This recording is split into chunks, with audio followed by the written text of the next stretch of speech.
Hello everyone, good morning. I'm Dineshkumar and you are learning geography with me, and we are preparing for the KS examination. For the mains perspective, we are dealing with certain topics of geography here. We have already covered some important topics like the concept of date, time and whatever things are with respect to these things in news. We have already covered them, and we have also covered some dynamic topics of climatology like what is an air mass, what is a front, what is atmospheric disturbances, wherein we have covered two very important types of cyclones. One is tropical cyclones, second is temperate cyclones and extratropical cyclones. Apart from that, we have seen one more very important atmospheric disturbances which we in India experience during the winter season, especially the northwestern India, and it is western disturbances. So these are the topics we have completed till now. Now today I've considered a topic which is very much important for geography with respect to the present trend of the examinations, but we can say it is a social part of geography. Now what is social part of geography? See, geography is not always the physical portions like mountains, plains, atmosphere, climate. No, it is not only this portion. Geography is a diverse topic. You have to study about human behavior also. You have to study about social aspects of geography. You have to deal with economic aspects of geography, agriculture, resources, industries. All these areas are the economic portions of geography. The human settlement, population density, migration, all these things are, I can say, the social part of geography.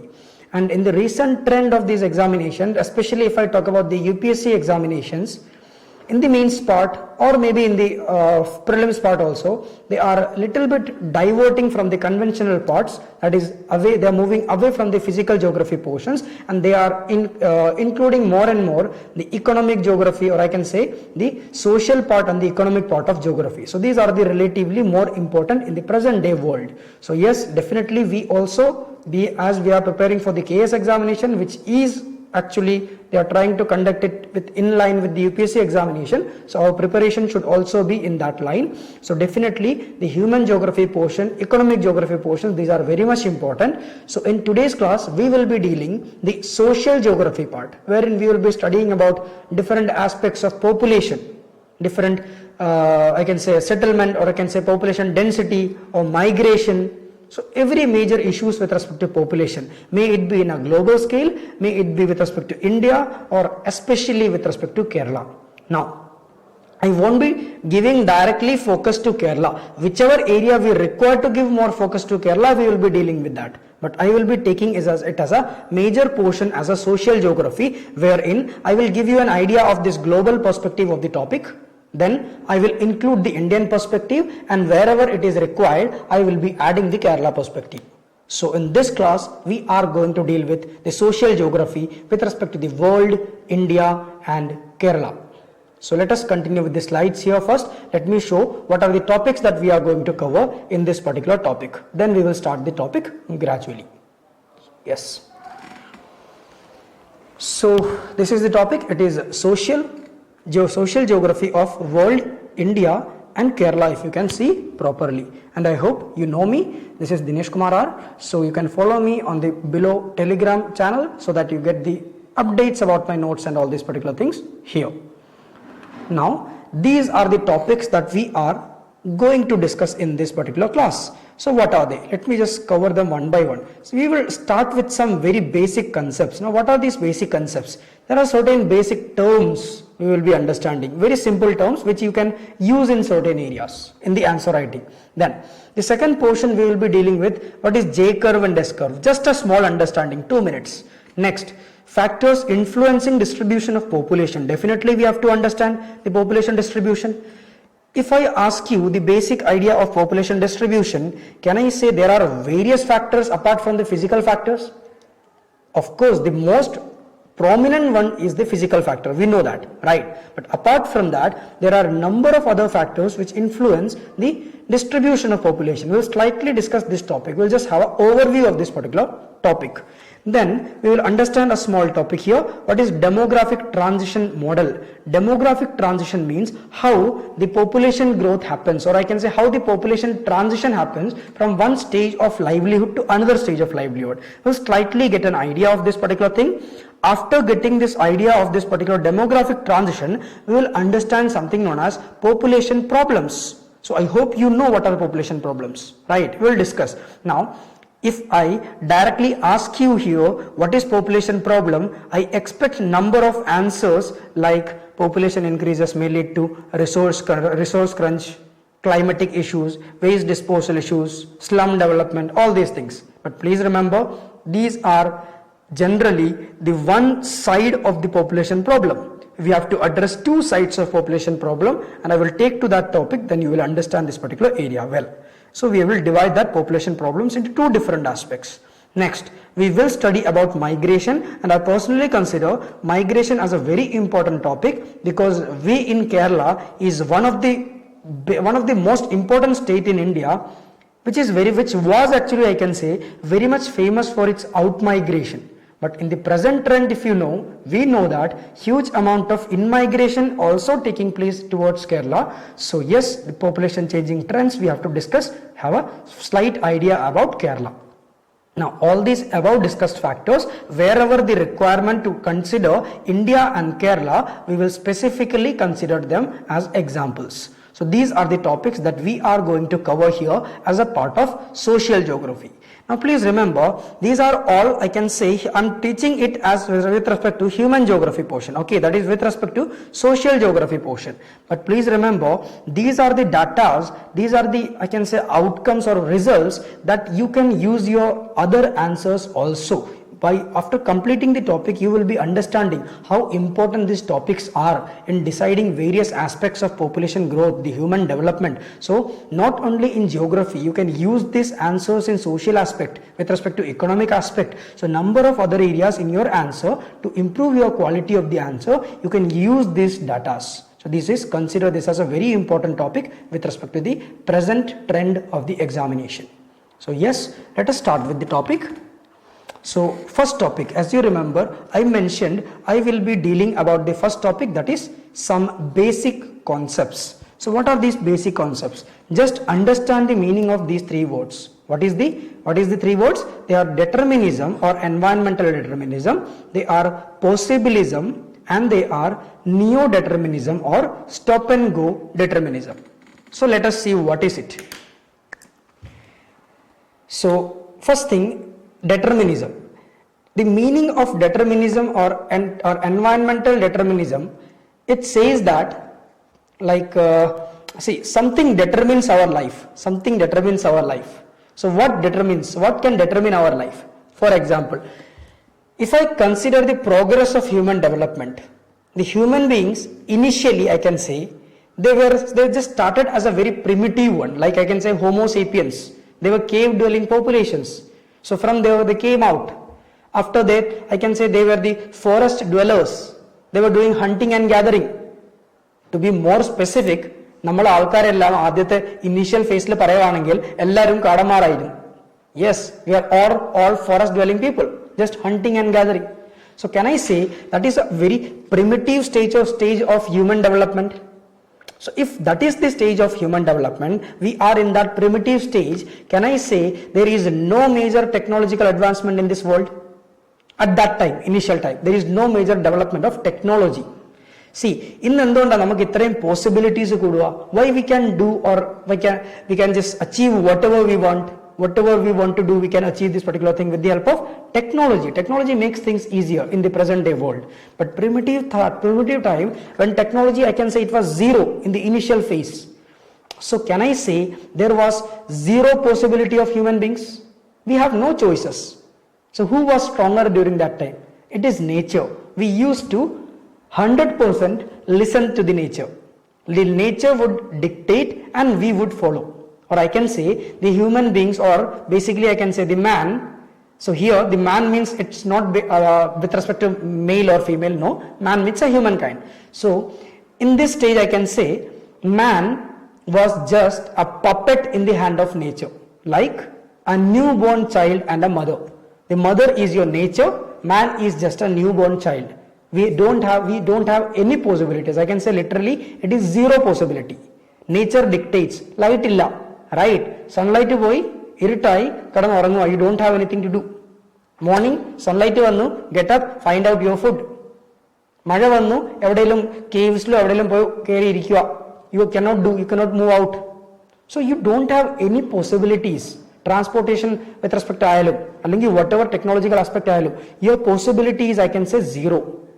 So that stage, when your possibility is zero, that stage is referred as determinism or environmental determinism. Right? So determinism or environmental determinism is a stage when your environment decides and man follows. Man is a puppet in the hand of Mother Nature. That is the first stage. Next stage is possibilism. So what is possibilism? Possibilism means just opposite to that. That is, here I can say the possibility that the man has, it reaches to infinity. It reaches to infinity. So what is this infinite possibility of man? Man can do anything. Yes or no? ഇന്നത്തെ കാലത്ത് എന്താണ്, നമുക്കൊരു JCBയും കുറച്ച് എന്തെങ്കിലും ലോറിയും tipper ലോറിയും കാര്യങ്ങളൊക്കെ കിട്ടിക്കഴിഞ്ഞാൽ what can we do? Right? നമുക്ക് എന്ത് വേണേലും കാണിക്കാം. ഏത് ലാൻഡ് ആയാലും എത്ര പെട്ടെന്ന് ഇറഗുലാരിറ്റീസിനെ ഫ്ലാറ്റ് ആക്കാം. ഒരു ഹിൽ കാണിച്ചു തന്നാൽ ഒരു JCBയും കുറച്ച് ടിപ്പർ ലോറിയും കൂടെ വിട്ട് കഴിഞ്ഞാൽ within some time you can just degrade those entire areas. Right? So in the present, that is just an example. So we can do any modification to the nature. We have equipments. If we want, we can clear the entire Amazon forest within few days. That is the technology in the present day world. So that is referred as possibility. The man's possibility is, I can say, infinity. Now which is better? I cannot say the second one is better. If I say second one is better, that is possibilism, the earth will not last. Right? Man himself will finish the world. Well, that is the thing here. That is possibilism. Now, if I ask you, is the first one better? Definitely no, because possibility of man is zero. We also have to grow. So what is better? The third one. What is the third one? I can say Madhyam Marg, as we say Buddhism. Right? What is Madhyam Marg? The middle path. You keep on developing your technologies, you keep on working upon it.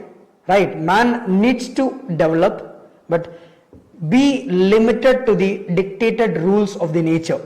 Don't try to overpower the nature. Or I can say very basically, sustainable development. The nature itself gives us certain possibilities. Use those possibilities and try to grow. Don't try to overpower the nature. Don't try to collapse the nature.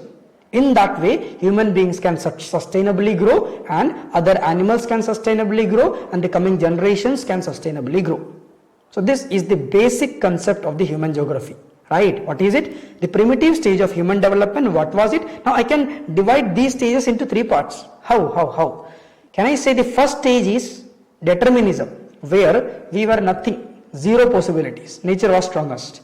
But eventually, after industrial revolution, a time came when I can say man has become very strong. So I can say it was possibilism. So because of possibilism, we understood now that we are facing number of problems. എന്തുകൊണ്ടാണ് western ഗാട്ടിൽ Gadgil report വരുന്നു, ഇത് ചെയ്യേണ്ടത് ഇത് ചെയ്യല്ല, restriction തരുന്നു, നമ്മൾ ചെയ്യുന്നു, പിന്നെ ലാൻഡ് സ്ലൈഡ് ഉണ്ടാവുന്നു, ഉരുൾപൊട്ടൽ ഉണ്ടാവുന്നു. What is this? This is direct result that nature is showing us, that you have shown your possibilism, now let me decide what to do. Right? That means possibilism cannot last. So we understood that. We were moving towards possibilism. I can say, yes, second stage was there. We humankind was moving towards possibilism. Adini Western Ghatum, Keralathinte allengi ee case matram edukanda. Globally paranjalu, all the European countries, why they are now proposing this particular sustainable development concept to entire world? Why are they investing in green technologies? Because they understood they cannot survive by exploring the nature too much. That is, possibilism കൂടുതലായി കഴിഞ്ഞാൽ പ്രശ്നമാണെന്ന് മനസ്സിലായി, nature will show its role എന്ന് മനസ്സിലായി. അതുകൊണ്ട് man survive ചെയ്യണമെങ്കിൽ, to be sustainable survival, you require the third stage മനസ്സിലായി. So that is why we can say now at present we are trying to follow the third one, that is, as I said, the middle part or the Madhyam Marg, or I can say, to be more precise, the name is neo-determinism. It is referred as neo-determinism or stop and go determinism. That is, yes, man will get his possibilities, but within the dictator rules of nature. Nature itself gives the possibilities, use those possibilities and try to develop. These are the three basic concepts. We can say the human development or human transition, demographic transition depends upon. Clear? So let us continue with the topic here. So these are the three topics. So this is the first three topics: determinism or environmental determinism. Can I say in this stage it is naturalization of humans, because humans are getting naturalized. We are living with respect to the nature, right? Possibilism, humanization of nature. Everywhere in the nature you will be seeing the effect of human beings. So that is dangerous. So finally, no, both is not good. We have to go for Madhyam Marg, that is neo-determinism or stop and go determinism. So this is the most basic concept that we have to deal with. Next, second small concept, okay. This is a graph which depicts how the population started to grow. If I want to show this time, this will be around your 1750s. This will be around your 1750s. So this figure is industrial revolution population suddenly boom. So population growth is, I can say, exponentially is started to grow. So this is J curve of population, right? After industrial revolution, technological aspect can I say medical revolution, right? Can I say industrial revolution, medical revolution, biotechnology revolution, information and ICT, information and communication technology revolution. So gradually technology human comfort so population that is referred as J curve. Right? It is just showing how population exponentially started to increase post the industrial revolutions, 1750s. Similarly, what is this second curve? The second curve is your S curve. This is referred as S curve. This S curve will S curve will what is that new thing? It is your carrying capacity. That is namakariyam population exponentially grows. There will be carrying capacity. What is carrying capacity? ഓരോ ലാൻഡിനും എത്രയും മാത്രം ആൾക്കാരെ carry ചെയ്യാം, അതിന് limitation ഉണ്ട്. What will decide? Can I say if suppose this is a land, ഈ ലാൻഡിൽ എന്തുമാത്രം ആൾക്കാർ നിൽക്കാൻ പറ്റും? What is the carrying capacity of this land? Can I say this will be decided by the resources available in that area, water available in that area, yes or no, or physiography of this particular area. All these things will together decide the number of persons that can be supported in this area. So definitely I can say these things, the resources, water availability, physiographic features and number of other things will act as a carrying capacity. That is, ഈ carrying capacity population കൂടുവാണെങ്കിൽ population cannot be sustained well. അങ്ങനെ വരുമ്പോഴാണ് carrying capacity concept ഉണ്ടാവുക. And we know that nature carrying capacity മേളിൽ population കൂടാൻ പാടില്ല. So the population will gradually be stabilized. കാരണം ഇന്നത്തെ countries, ഇന്നത്തെ developed world എല്ലാം നമുക്കറിയാം, they are controlling population, കുറഞ്ഞു തുടങ്ങുവാണ്. Even with respect to India, if I want to show, the population growth rate is coming down. We will try to understand it after some time. So how the population growth rate stabilizes. So this is known as your S curve of the population. So J curve എന്താണ്? exponential growth മാത്രമാണ് കാണിക്കുക. S curve പറയുമ്പോൾ അതിന്റെ മേളിൽ carrying capacity concept കൂടെ വരും. So population stabilizes and may slow down gradually. So that is what it is showing in the S curve. Fine. So the next concept, as I said, we will discuss this slightly, just try to understand it basically, not too much important, but yes, we have to know certain points when we write the examination. So yes, we will discuss it. So the factors influencing distribution of population. What are the factors which influence the population distribution? First, if I talk about physical factors, yes or no? ഏറ്റവും basic ഒരു rule പറയുവാണെങ്കിൽ, see, suppose this is my mountain, okay, this is my mountain stretch, and suppose this is my plain area, and suppose this is my plateau area, then I have my island areas or other areas, whatever it is. So these are three different types of physiographic features: 1, 2 and 3. 1 is my mountain, 2 is my plain, and 3 is my plateau. Now ഇതിൽ ഏറ്റവും കൂടുതൽ population എവിടെ ആയിരിക്കും? Where life will be the most comfortable. എവിടെ ആയിരിക്കും life ഏറ്റവും കൂടുതൽ comfortable? It is the plain area. That is, for example, with respect to India, if I want to compare, can I say Bihar, UP is an area where population is too huge? Why? Because it is the Gangetic plain they are living in. So you have sufficient amount of water, the fertile soil is there, flat land is there. Flat land is always good for developmental activities. So definitely those are the regions, flat areas where water and resources are available. Those are the areas where population can survive maximum. So that is why you can see plains have maximum population. ഇനി ഞാൻ പ്ലാറ്റ്യൂവിൽ എത്തുമ്പോഴത്തേക്കോ ചെറിയ issues ഒക്കെ വന്നു തുടങ്ങും. Maybe some amount of water scarcity, resource crunch അങ്ങനെയൊക്കെ വന്നു തുടങ്ങും. So അങ്ങനെ വരുമ്പോഴത്തേക്ക് the population density at plateau will be relatively lesser than the plain area. So first highest is generally plain area, then plateau area, finally generally the mountainous terrains, they are difficult terrain, right? Avada namakku forested conditions okke varam, extreme climatic conditions varam, so life becomes relatively difficult. Pinna mountainous area il developmental activities difficult aayirikkum, this economic activities like agriculture difficult aayirikkum. Now anganekke undengil can I say life is a resource, or I can say number parnja carrying capacity of a mountain will be much less because mountain undavuna resources korvana. So definitely the population generally in the mountainous areas will be lesser. So in the mansilai, can I say directly the physiography decides the population? Right, plain area has highest population, then plateaus, then mountains will generally have the least amount of population. So this is how the population distribution is basically explained. Apart from that, there are other factors also. Can I say soil is a factor? Can I say soil is a factor? How fertile the soil is? If the soil is very much fertile, that area will be good for agriculture. If that area is good for agriculture, definitely population will survive in that area. Can I say next thing like availability of water? Right, definitely all the plain area, maybe Rajasthan desert is a plain, but water scarcity is there. So that is not always I can say every plain will have highest density. You should have resource also. So water availability, it plays a very important role. വെള്ളം കുറവാണെങ്കിൽ ബുദ്ധിമുട്ടാണ്. Next can I say climate? These are all physical factors. Climate ആണെങ്കിൽ എന്താ ഒരുപാട് extreme climate ആവുന്ന സ്ഥലത്ത്, for example polar areas അല്ലെങ്കിൽ for example equator, these are extreme climatic situations. So the areas where you have extreme climatic situations, can I say population density will be less? The human beings or the mankind always, not only mankind, majority of life, they are majorly supported in the moderate type of climate. Moderate type of climate. Basically mankind, not all the organisms, majorly mankind. So they require moderate type of climatic conditions. So these are the physical factors which decides the population density or population growth of an area. Next, if I talk about the economic conditions, economic activity, can I say the employment activities, resources available in that area, agriculture again I can deal with as a part of economical activity. ഇതെല്ലാം ഉള്ള സ്ഥലമാണെങ്കിൽ, ജോലിയുള്ള സ്ഥലമാണ്, പൈസ ഉണ്ട്, right, അങ്ങനെയൊക്കെ ഉള്ള സ്ഥലമാണെങ്കിൽ definitely population density will be very high in that area.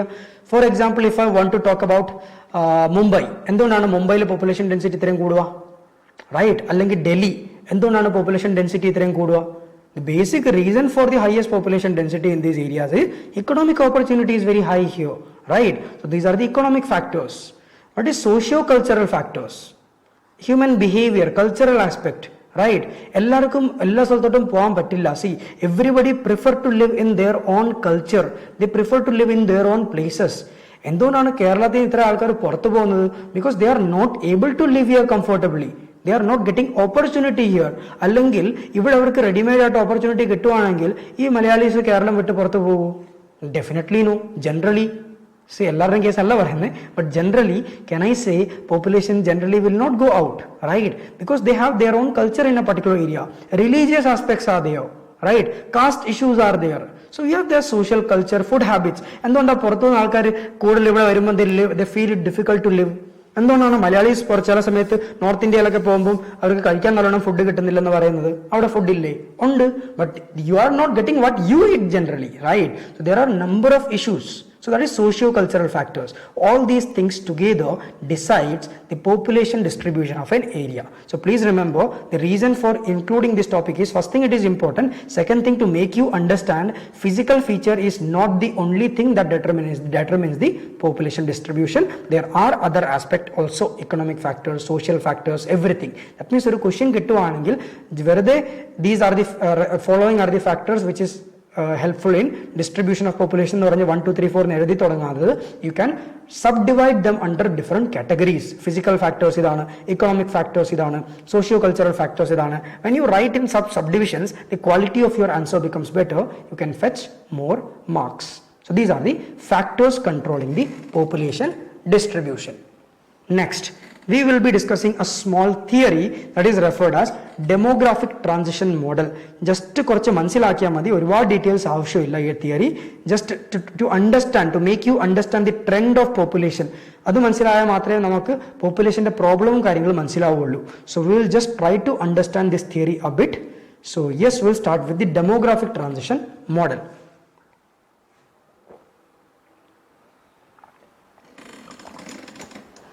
Now, what is this particular demographic transition model? The meaning of the word it itself suggests, like I can say demography. Demography means the population aspect, right? Transition, how it is changing from one stage to another stage. Model, a generalized model.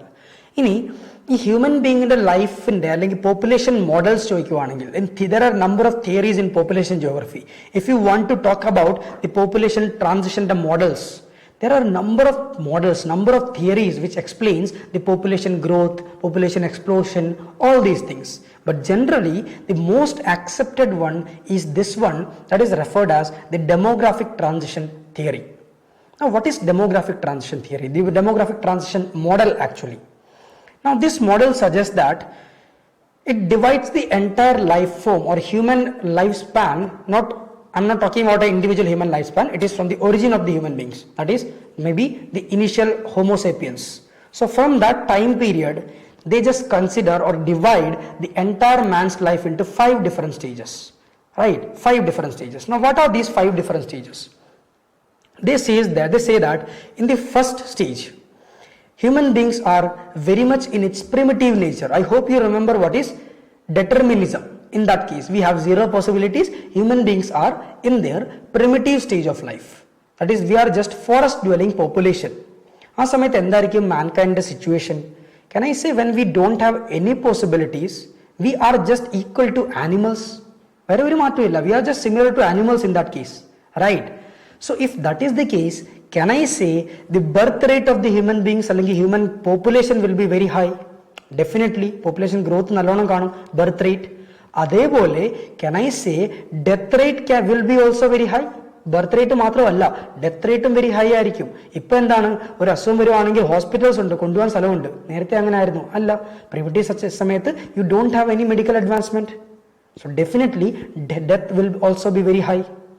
And as I said, we were the tribal populations. There were various disturbances in the tribal populations. ഇടയ്ക്ക് different tribes തമ്മിൽ വാർ ഉണ്ടാവും, അങ്ങനെ കുറെ പേര് മരിച്ചു പോകും. ഇടയ്ക്ക് ഫോറസ്റ്റിലും ഈ ക്ലൈമറ്റിക് കണ്ടീഷനിൽ സമ്മറൊക്കെ വരുമ്പോഴത്തേക്ക്, മഴയൊക്കെ പെയ്യുമ്പോഴത്തേക്ക് പല different types of epidemic spread ഉണ്ടാവും. സോ അങ്ങനെ കുറെ ഡെത്ത് ഉണ്ടാവും. So if I talk about the birth rate and death rate in this particular case, birth rate will be continuously high. Death റേറ്റിന്റെ കാര്യം പറയുവാണെങ്കിൽ കണ്ടിന്യൂസ്ലി ഹൈ എന്ന് പറയാൻ പറ്റത്തില്ല. ചില സമയത്ത് കൂടും. ചില സമയത്ത് കൂടുന്ന എപ്പോഴാ, വാർ ഉണ്ടാവും, എപ്പിഡമിക്സ് ഉണ്ടാവും, അപ്പൊ ഡെത്ത് റേറ്റ് ഒക്കെ അങ്ങ് കൂടും.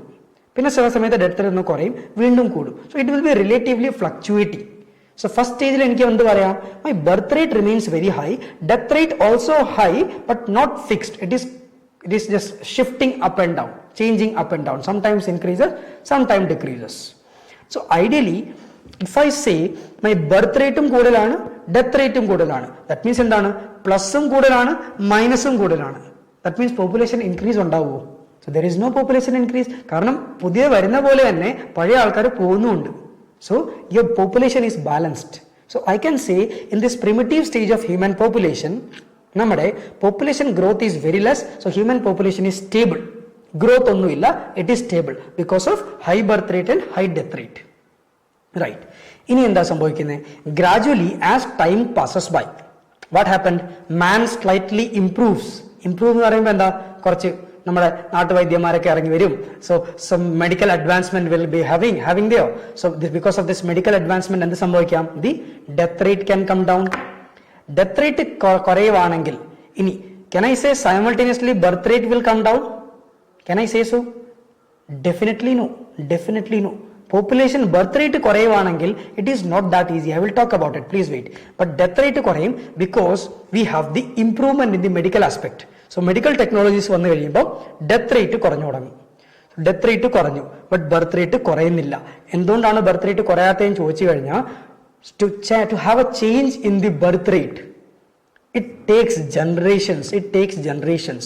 If I talk about the generation just before us, that is maybe the generation of our parents, നമുക്കറിയാം ഓരോ വീട്ടുകളിലും എത്ര കുട്ടികളുണ്ടായിരുന്നു? Maybe 5 minimum, 6, 10, 12, right? എല്ലാം വലിയ കുടുംബങ്ങളായിരുന്നു, റൈറ്റ്? വൈ? ആ സ്ഥലത്തു നിന്ന് ഒരു ഇന്നത്തെ ഫാമിലി നോക്കുവാണെങ്കിൽ 2, 1 അല്ലെങ്കിൽ maximum 3. Y?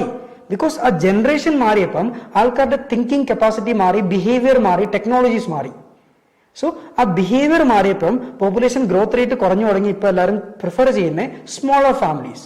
So to have a change in that mindset, to decrease the birth rate, it takes generations. പെട്ടെന്ന് പറഞ്ഞാൽ മാറുന്ന ഒരു കാര്യമല്ല ബർത്ത് റേറ്റ് ഒക്കെ മാറുക എന്ന് പറയുമ്പോൾ, right? So that is the second stage. Second സ്റ്റേജിൽ എന്താ നടക്കുന്നത്? ബർത്ത് റേറ്റ് കുറഞ്ഞിട്ടില്ല, but death rate കുറഞ്ഞു. So can I say now population will start increasing? World population will start increasing now. കാരണം birth rate കുറയുന്നില്ല, death rate കുറഞ്ഞു തുടങ്ങി. So population കൂടി തുടങ്ങും. കുറച്ച് കഴിയുമ്പോഴത്തേക്ക് പോപ്പുലേഷൻ എക്സ്പ്ലോഷൻ ഒക്കെ നടക്കും. പോപ്പുലേഷൻ ഭയങ്കര സ്പീഡിലായിട്ട് കൂടി തുടങ്ങും. അങ്ങനെ വരുമ്പോഴത്തേക്ക് അവിടുത്തെ ഗവൺമെന്റും ലോക്കൽ ആൾക്കാർക്ക് തന്നെ മനസ്സിലായി തുടങ്ങും ദാറ്റ് യെസ്, പല ഇഷ്യൂസ് വരുന്നു, പോപ്പുലേഷൻ കൂടുന്നുണ്ട്. ചിലപ്പോൾ വെള്ളം കിട്ടാതാവുന്നു, റിസോഴ്സ് കിട്ടാതാവുന്നു, സ്ഥലം കിട്ടാതാവുന്നു, വീടില്ലാതാവുന്നു, പട്ടിണിയാവുന്നു. സോ ഈ പ്രോബ്ലം ഒക്കെ ആൾക്കാർക്ക് മനസ്സിലായി തുടങ്ങുമ്പോൾ they gradually will think about it. No, population ഒരു ലിമിറ്റിനെ കാട്ടി കൂടിക്കഴിഞ്ഞാൽ നമുക്ക് കിട്ടില്ല, റിസോഴ്സ് കഴിക്കാൻ കിട്ടില്ല, കുടിക്കാൻ കിട്ടില്ല, ഒന്നും കിട്ടില്ല. So we must require to control population. So third സ്റ്റേജിൽ എത്തുമ്പോഴത്തേക്ക് ആ ഒരു അവയർനെസ് വന്നു കഴിയുമ്പം ആ ഒരു ബർത്ത് റേറ്റിലും ചെറിയൊരു ഡിക്ലൈൻ വന്നു തുടങ്ങും. Third stage. സോ ബർത്ത് റേറ്റും കുറഞ്ഞു തുടങ്ങി, ഡെത്ത് റേറ്റും കുറഞ്ഞു തുടങ്ങി. ബട്ട് കുറഞ്ഞു തുടങ്ങിയതേ ഉള്ളൂ. പോപ്പുലേഷൻ അത്രയും പെട്ടെന്ന് കുറയത്തില്ല. കാരണം ബർത്ത് റേറ്റും ഡെത്ത് റേറ്റിന്റെ ഇടയ്ക്ക് ഒരു ഗ്യാപ്പ് ഉണ്ട്. എപ്പോഴാണ് ഡെത്ത് റേറ്റ് ബർത്ത് റേറ്റിന് മേളിൽ കയറുക, എന്നാൽ മാത്രമേ പോപ്പുലേഷൻ കുറയുള്ളൂ, റൈറ്റ്? സോ ഇപ്പോഴും തേർഡ് സ്റ്റേജിൽ ബർത്ത് റേറ്റ് കുറഞ്ഞു തുടങ്ങി, but still there is a huge gap between birth rate and death rate. I will show you the figure, you will understand it much better. Just ഒന്ന് മനസ്സിലാക്കി പോകും ആദ്യം, റൈറ്റ്? ഓവർവ്യൂ. സോ ആ gap കുറഞ്ഞിട്ടില്ല. Gap കുറയാത്തതുകൊണ്ട് the population will still continue to increase in the third stage also. But ആ second സ്റ്റേജിനെ കാട്ടി കുറച്ചുകൂടെ ആ ഒരു ഇൻക്രീസിന്റെ സ്പീഡ് ഒന്ന് കുറയും, right? But the population is still increasing. Now fourth stage ഒക്കെ ആകുമ്പോഴത്തേക്ക് എന്താ ചെയ്യുക? ഫോർത്ത് സ്റ്റേജ് ഒക്കെ ആകുമ്പോഴത്തേക്ക് ആൾക്കാർക്ക് നല്ല രീതിയിൽ അവയർനെസ് ആവും, എഡ്യൂക്കേറ്റഡ് ആവും ആൾക്കാർ. For example I can say woman education importance കൊടുത്തു തുടങ്ങും. ആൾക്കാരൊക്കെ എല്ലാം ലിറ്ററേറ്റ് ആയി തുടങ്ങും, പഠിച്ചു തുടങ്ങും, സ്കൂളിൽ പോയി തുടങ്ങും, കോളേജിൽ പോയി തുടങ്ങും. So can I say now ആൾക്കാർ ലിറ്ററസിയും എഡ്യൂക്കേറ്റഡ് ആകുമ്പോഴത്തേക്ക് അവർക്ക് കൂടുതൽ അണ്ടർസ്റ്റാൻഡിങ് ഉണ്ടാവും. They will all prefer to have small families, right? That means for example ഇന്നത്തെ കാലത്ത് നോക്കുകയാണെങ്കിൽ നമ്മുടെ വീടുകളിലെ നമ്മുടെ അനിയത്തിമാരും ചേച്ചിമാരും ഒക്കെ ഇവരെല്ലാം പഠിച്ചവരല്ലാണ് നല്ലോണം, right? At least degree level education at least. But ഒരു പണ്ടത്തെ സിറ്റുവേഷൻ, നമ്മുടെ പ്രീവിയസ് ജനറേഷൻ പോലും പോകണ്ട, ഒരു 10-15 years ബാക്ക് പോവുകയാണെങ്കിൽ what was the situation? 10th class കഴിയുകയാണെങ്കിൽ കെട്ടിച്ചു വിടുക, അല്ലെങ്കിൽ 12th ക്ലാസ് കഴിയുക കെട്ടിച്ചു വിടുക. That was the situation. So they have no opportunity, right? They are just left with one thing, to take care of their house and children. That is all the thing was. But now ippurthe situation endanu? We are giving much importance to education, women empowerment, right? See the women in the class now behind the screen, you are preparing for the KS examination. Why? Because you are empowered, you have studied, you have your knowledge. So അങ്ങനെ വരുമ്പോഴത്തേക്ക് you have your self esteem, you have your career goals. So അങ്ങനെ വരുമ്പോഴത്തേക്ക് നിങ്ങൾക്ക് മനസ്സിലാവും, എനിക്ക് കൊച്ചിനെ മാത്രം നോക്കിക്കൊണ്ട് വീട്ടിൽ ഇരുന്നാൽ പോരാ, I have to do my work, I have to earn my income, I have to be stable in my life. ആ ഒരു മെന്റാലിറ്റി വന്നു തുടങ്ങുമ്പോഴത്തേക്ക് നാച്ചുറലി പിന്നീട് പോപ്പുലേഷൻ ഗ്രോത്ത് കുറഞ്ഞു തുടങ്ങും. കാരണം മാരേജ് ഏജ് പോലും ഡിലേ ആവുകയാണ്. Because you are behind your career now. നേരത്തെ ഈ 12th ക്ലാസ് കഴിഞ്ഞ് കെട്ടിച്ചു വിടുന്ന ആള് ഇന്ന് ഡിഗ്രി കഴിഞ്ഞിട്ട് UPSC, KS അങ്ങനെ പല എക്സാമിനേഷന് പ്രിപ്പയർ ചെയ്യും, അല്ലെങ്കിൽ ജോലി ചെയ്യും. So your marriage age goes on extending. In that way, that is your women empowerment. So because of women empowerment, the marriage age increases. Marriage age increase ആകുമ്പോൾ number of children will definitely come down. So that will result into again further decline in population, further decline in birth rate. അങ്ങനെ വരുമ്പോഴത്തേക്ക് third stage വരെ increase ആയിക്കൊണ്ടിരുന്ന population fourth സ്റ്റേജിൽ ആകുമ്പോഴത്തേക്ക് stable ആവും. I repeat, first സ്റ്റേജിൽ എന്താ പറഞ്ഞ്? Population was stable. Second സ്റ്റേജിൽ സഡൻലി എക്സ്പോണൻഷ്യൽ ഗ്രോത്ത് തുടങ്ങി. തേർഡ് സ്റ്റേജിൽ ചെറുതായിട്ട് ഗ്രോത്ത് കുറഞ്ഞു തുടങ്ങിയോണ്ട് ആ റേറ്റ് ഓഫ് ഗ്രോത്ത് കുറഞ്ഞു, but still it was growing. Fourth സ്റ്റേജിൽ വന്നപ്പോൾ woman empowerment it has stabilised. Fifth സ്റ്റേജിൽ വരുമ്പോഴത്തേക്ക് human beings they don't have time, they have only economy and career in their head. Right, career versus child, ഏതാ വേണ്ടേ? Career. ആ mentality വരുമ്പോൾ the marriage ആ ഒരു കൺസെപ്റ്റ് തന്നെ അങ്ങ് മാറിപ്പോവാണ്. You don't require to be getting married, you don't require getting married. ഇന്നത്തെ യൂറോപ്യൻ കൺട്രീസ് നോക്കാനാണെങ്കിൽ marriage is not a huge concept. നമ്മുടെ ഇവിടുത്തെ സൊസൈറ്റി നോക്കാനാണെങ്കിലോ, റൈറ്റ്, കോളേജ് കഴിഞ്ഞ ഉടനെ കല്യാണം ആയില്ലേ, right. What is that? It's a culture that നമ്മൾ like it's like you are not marrying means it's a crime in this culture now at present. But കുറെ കൂടെ മുന്നോട്ട് പോകുമ്പോൾ എന്ത് സംഭവിക്കും? It's okay, I have to deal with my career, right. That is the first thing. അത് കഴിഞ്ഞാൽ പിന്നെ നോക്കാം. So when you reach to that stage population birth കുറഞ്ഞു തുടങ്ങും. കാരണം മാരേജ് ഒന്നും ആവില്ല, സോ പിള്ളേർ കാണില്ല. അങ്ങനെ വരുമ്പോൾ എന്ത് സംഭവിക്കാം? Population will start coming down. That is your next stage. So these are the 5 stages in population, or I can say demographic transition model. തുടങ്ങുന്നത് എവിടുന്നാണ്? സ്റ്റേബിൾ ആയിട്ടാണ് തുടങ്ങുന്നത്. സഡൻ ഇൻക്രീസ് ആവുന്നു, പിന്നെയും ഇൻക്രീസ് കണ്ടിന്യൂ ചെയ്യുന്നു ഗ്രാജുവലി, പിന്നെ സ്റ്റേബിൾ ആവുന്നു. Then the population can come down again. So this transition is referred as demographic transition model. Ideally I can say almost every country they passes through these different stages. Clear?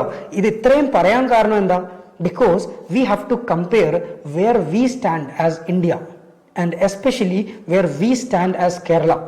So ഈ കാര്യങ്ങൾ നമുക്ക് മനസ്സിലായാൽ മാത്രമേ നമുക്ക് നമ്മുടെ പോപ്പുലേഷന്റെ level എന്താണ് ഇത് മനസ്സിലാവുള്ളൂ. So അതിനു വേണ്ടിയാണ് ഈ തിയറിയുടെ മീനിങ് ഒന്ന് പറഞ്ഞു തന്നത്.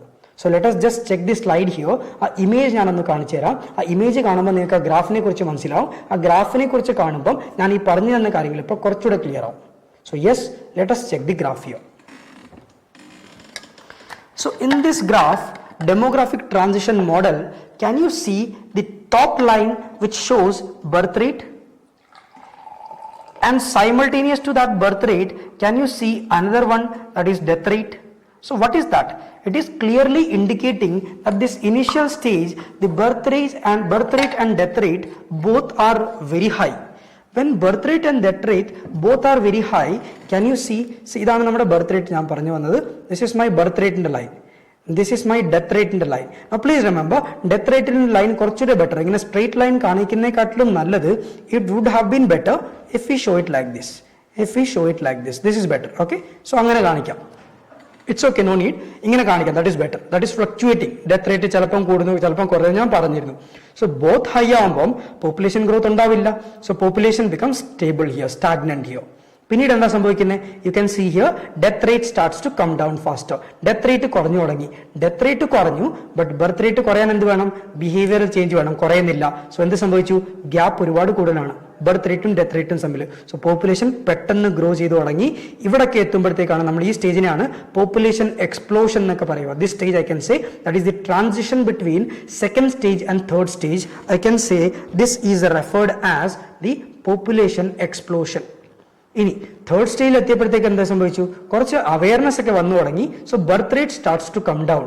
അതുകൊണ്ട് ആ ഗ്യാപ്പ് ഇപ്പോഴും ഒരുപാടുണ്ട്. ഇതാണ് ഞാൻ പറഞ്ഞുകൊണ്ടിരുന്ന ഗ്യാപ്പ്.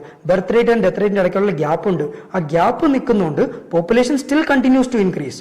ബട്ട് ഈ പോപ്പുലേഷൻ സെക്കൻഡ് സ്റ്റേജും തേർഡ് സ്റ്റേജും കൂടെ കമ്പയർ ചെയ്യുവാണെങ്കിൽ തേർഡ് സ്റ്റേജിൽ സെക്കൻഡ് സ്റ്റേജിന്റെ അത്രയും ഫാസ്റ്റ് ആയിട്ട് ഗ്രോ ചെയ്യുന്നില്ല. But still it is growing. U can C ആ കർവ് ചെറുതായിട്ടൊന്ന് ഫ്ലാറ്റ് ആവും തുടങ്ങുന്നുണ്ട്. So population growth is declining slightly. Growth rate is declining.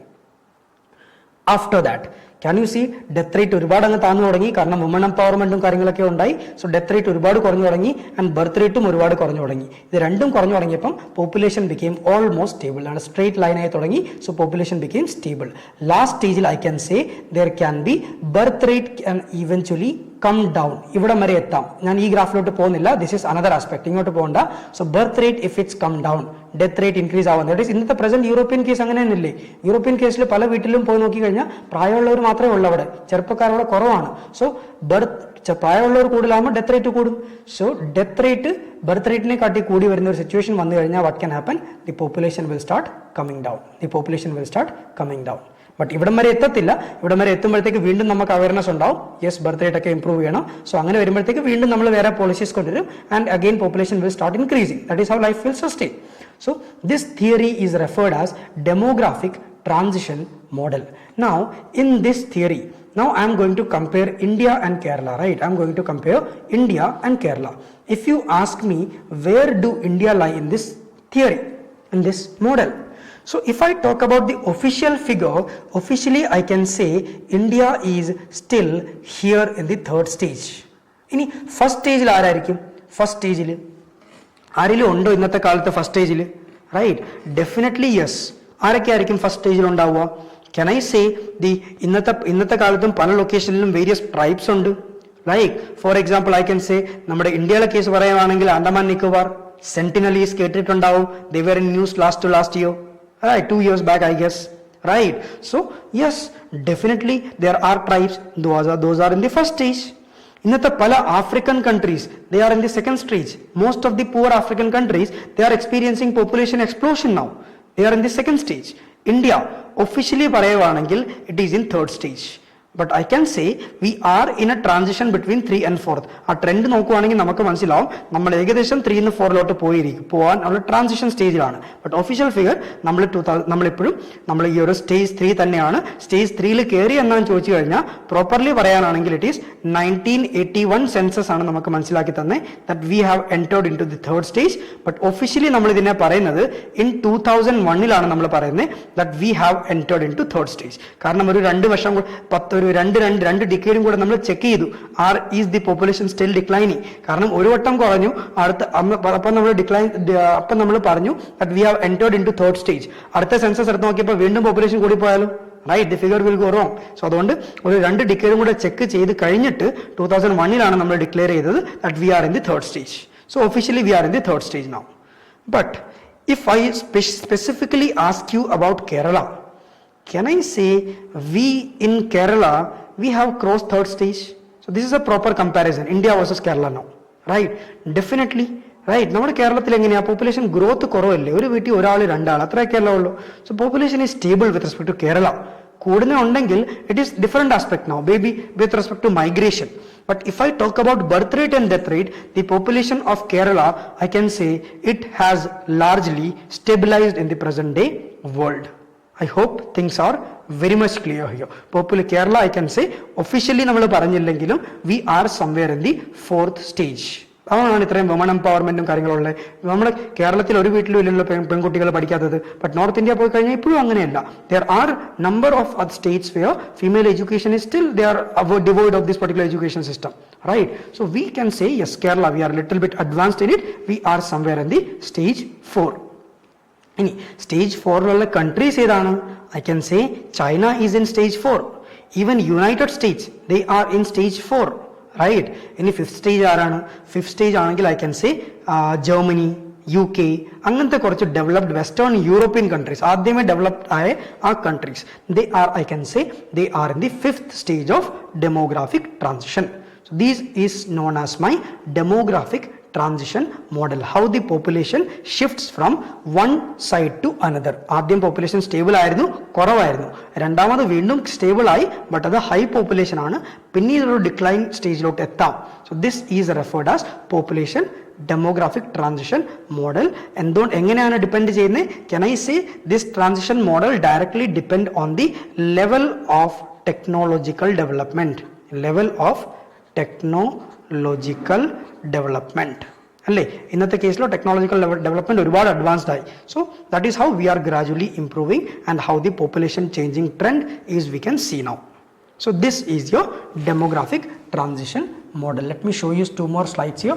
Can you see here in this figure death rate നിങ്ങൾക്ക് ഇവിടെ കാണാമെങ്കിൽ clear ആയിട്ട് കാണാൻ പറ്റുന്നുണ്ട് ഈ ഫിഗറിൽ that it is fluctuating ആയിട്ട് അവിടെ കാണിച്ചിട്ടുണ്ട്, right? And population growth rate you can see it here. See, ഇവിടെയാണ് ഞാൻ പ്രോപ്പർലി പറഞ്ഞത്. Can you see here the population growth is declining. See, this is my 3rd stage. But why a question mark? Because yes, definitely the human being will rise here and again he will think about increasing the population here. So yes, അതുകൊണ്ട് question mark വരാം. But yes, number of countries they are experiencing population decline at present. Entire world അല്ല, പല countries they are facing this decline. So this is referred as the demographic transition model. Now, if you understood what is demographic transition model, we have to go to what is population problem from this topic.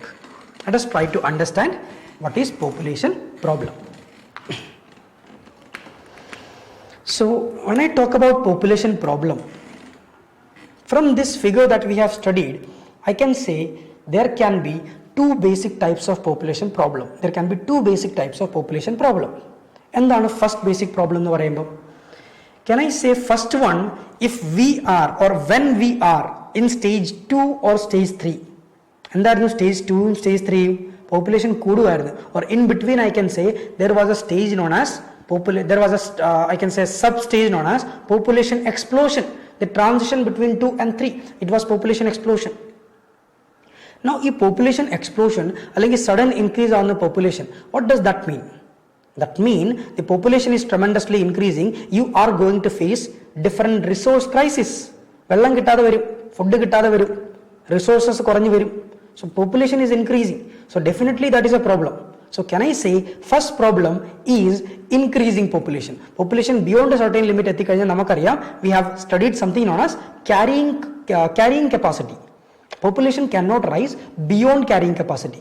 Beyond carrying capacity പോയി കഴിഞ്ഞാൽ stagnationum, disastersum, all these things will come in. So that is why we can say increasing population, it is a population problem, right? From here, let me take you to the another problem. Can I say the fifth stage that we have seen, that is also a population problem?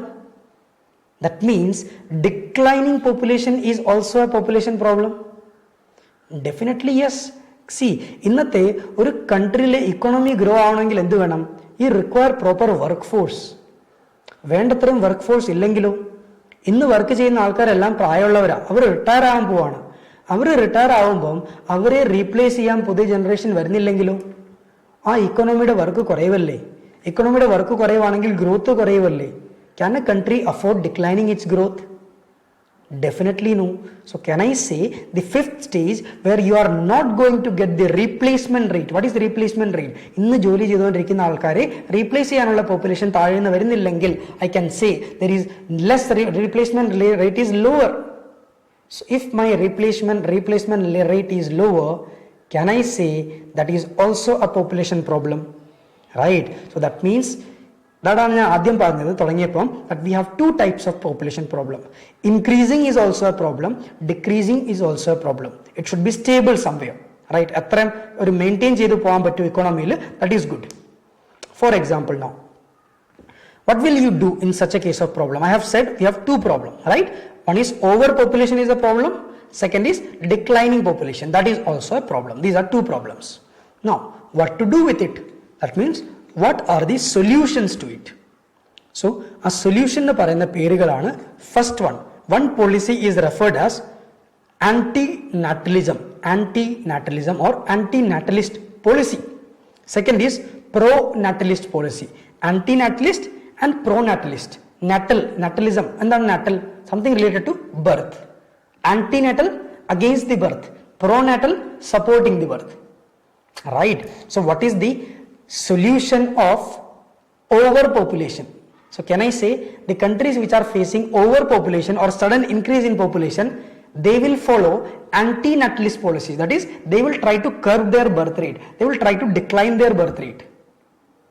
നമ്മുടെ കൊച്ചിലേക്ക് നിങ്ങൾക്ക് ഓർമ്മ ഉണ്ടെങ്കിൽ ദൂരദർശനകത്ത് പരസ്യം വരുമായിരുന്നു, ഹം ദോ ഹമാരെ ദോ, right? ഒരു സൈഡിൽ അച്ഛനും അമ്മയും ഇരിക്കുന്നു, രണ്ട് കുട്ടികൾ ഇരിക്കുന്നു. അത് കുറെ കഴിഞ്ഞപ്പോൾ ഹം ദോ ഹമാരെ ഏക്കായി, ഇടയ്ക്കൊരു കുട്ടി ഇരിക്കുന്നു, right? What is that? That is population control policy. Government advises you, രണ്ട് കുട്ടി മതി അല്ലെങ്കിൽ ഒരു കുട്ടി മതി. You have various benefits of that. ബെനിഫിറ്റ്സും തരുന്നുണ്ട്. മേ ബി ഗവൺമെന്റ്, നിങ്ങൾ കേട്ട് കാണും, നമ്മുടെ സെൻട്രൽ ഗവൺമെന്റ് ഇൻസ്റ്റിറ്റ്യൂട്ടിലൊക്കെ, education institute, for example Kendriya Vidyalaya, if you have a single girl child in a house, your entire education is free in the school. Why? These are government supports and they want to say you go for one child, you will get maximum benefit. രണ്ടാണെങ്കിൽ you won't get both that benefit. Definitely everybody wants to get benefit, right? These are population policies. Now see, so that is my first thing. Okay, population കൂടുവാണെങ്കിൽ countries will follow anti-natalist policies and there can be number of steps. എന്തായിരിക്കും? One stage, can I say, to follow anti-natalism, increasing marriage age, legal age of marriage. നമ്മൾ independence ആയപ്പോൾ 1947, I don't properly remember, I think the age was somewhere around 16 and 18, I guess. The male and female marriage age was 16 and 18. I'm not perfectly sure, you can check the data. I think it is 16 and 18. അത് എവിടെ പോയി? 18 girls in 18 ആയി and 21 male ആയി. And if you know presently the central government is considering to increase the marriage age further. I think they are considering to increase the female marriage age to 21. So why? These are the parts of controlling population. If you have heard the last Independence Day speech of the Prime Minister, he especially mentioned regarding the population growth. He especially mentioned regarding population growth because resources koodunilla, population beyond a certain kudi that becomes a problem.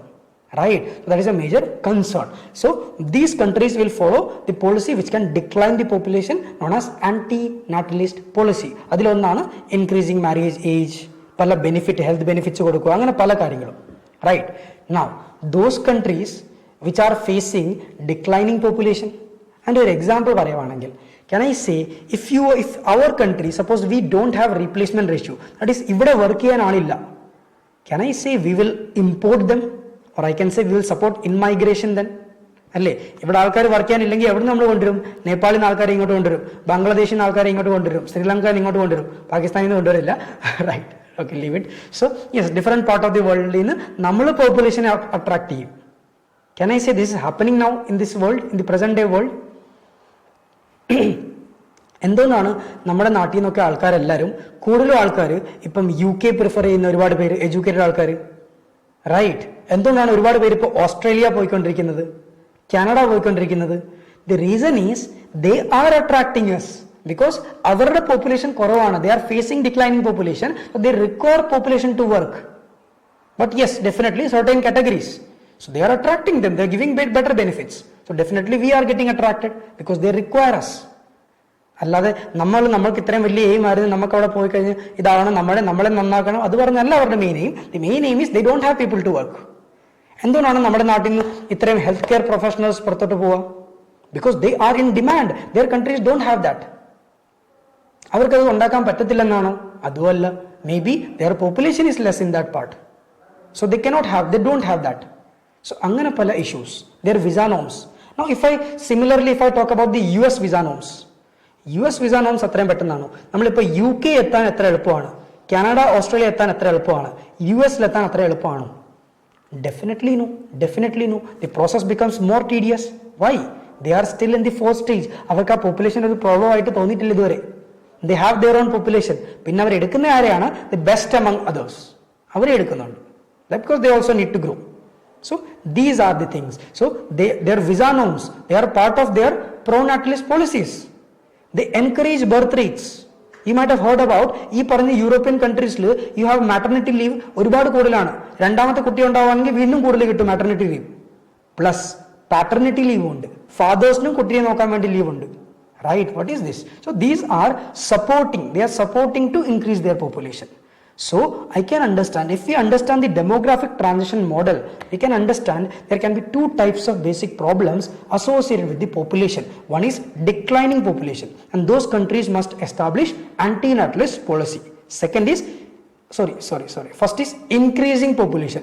Increasing population means overpopulation. Those countries will establish anti-natalist policies, that is to curb the population growth. So India, we are an anti-natalist country at present. I will discuss about India's anti-natalism after some time. Next, when I talk about the second problem, the fifth stage, when the population decline, we have to we have to support increasing population. So those countries will be following the pro-natalist policies.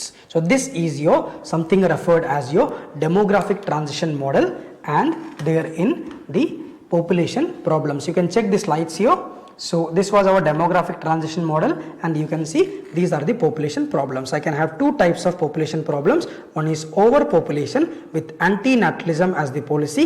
Second is declining population as pro-natalism as the policy. So these are the population problems and their respective solutions. I hope things are very much clear till now. The next portion we will take is demographic transition model.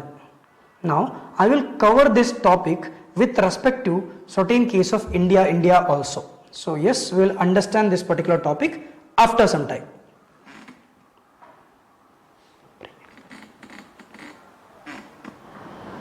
So yes, we have understood what is demographic transition model, and therein we have discussed also what are different two types of population problems. overpopulation, and the solution is antinatalism. Declining population, and the solution is pronatalism. Now, with respect to India, we have to discuss it a bit. So, can I say India will follow antinatalism? So, let us slightly discuss about something known as Indian antinatalism.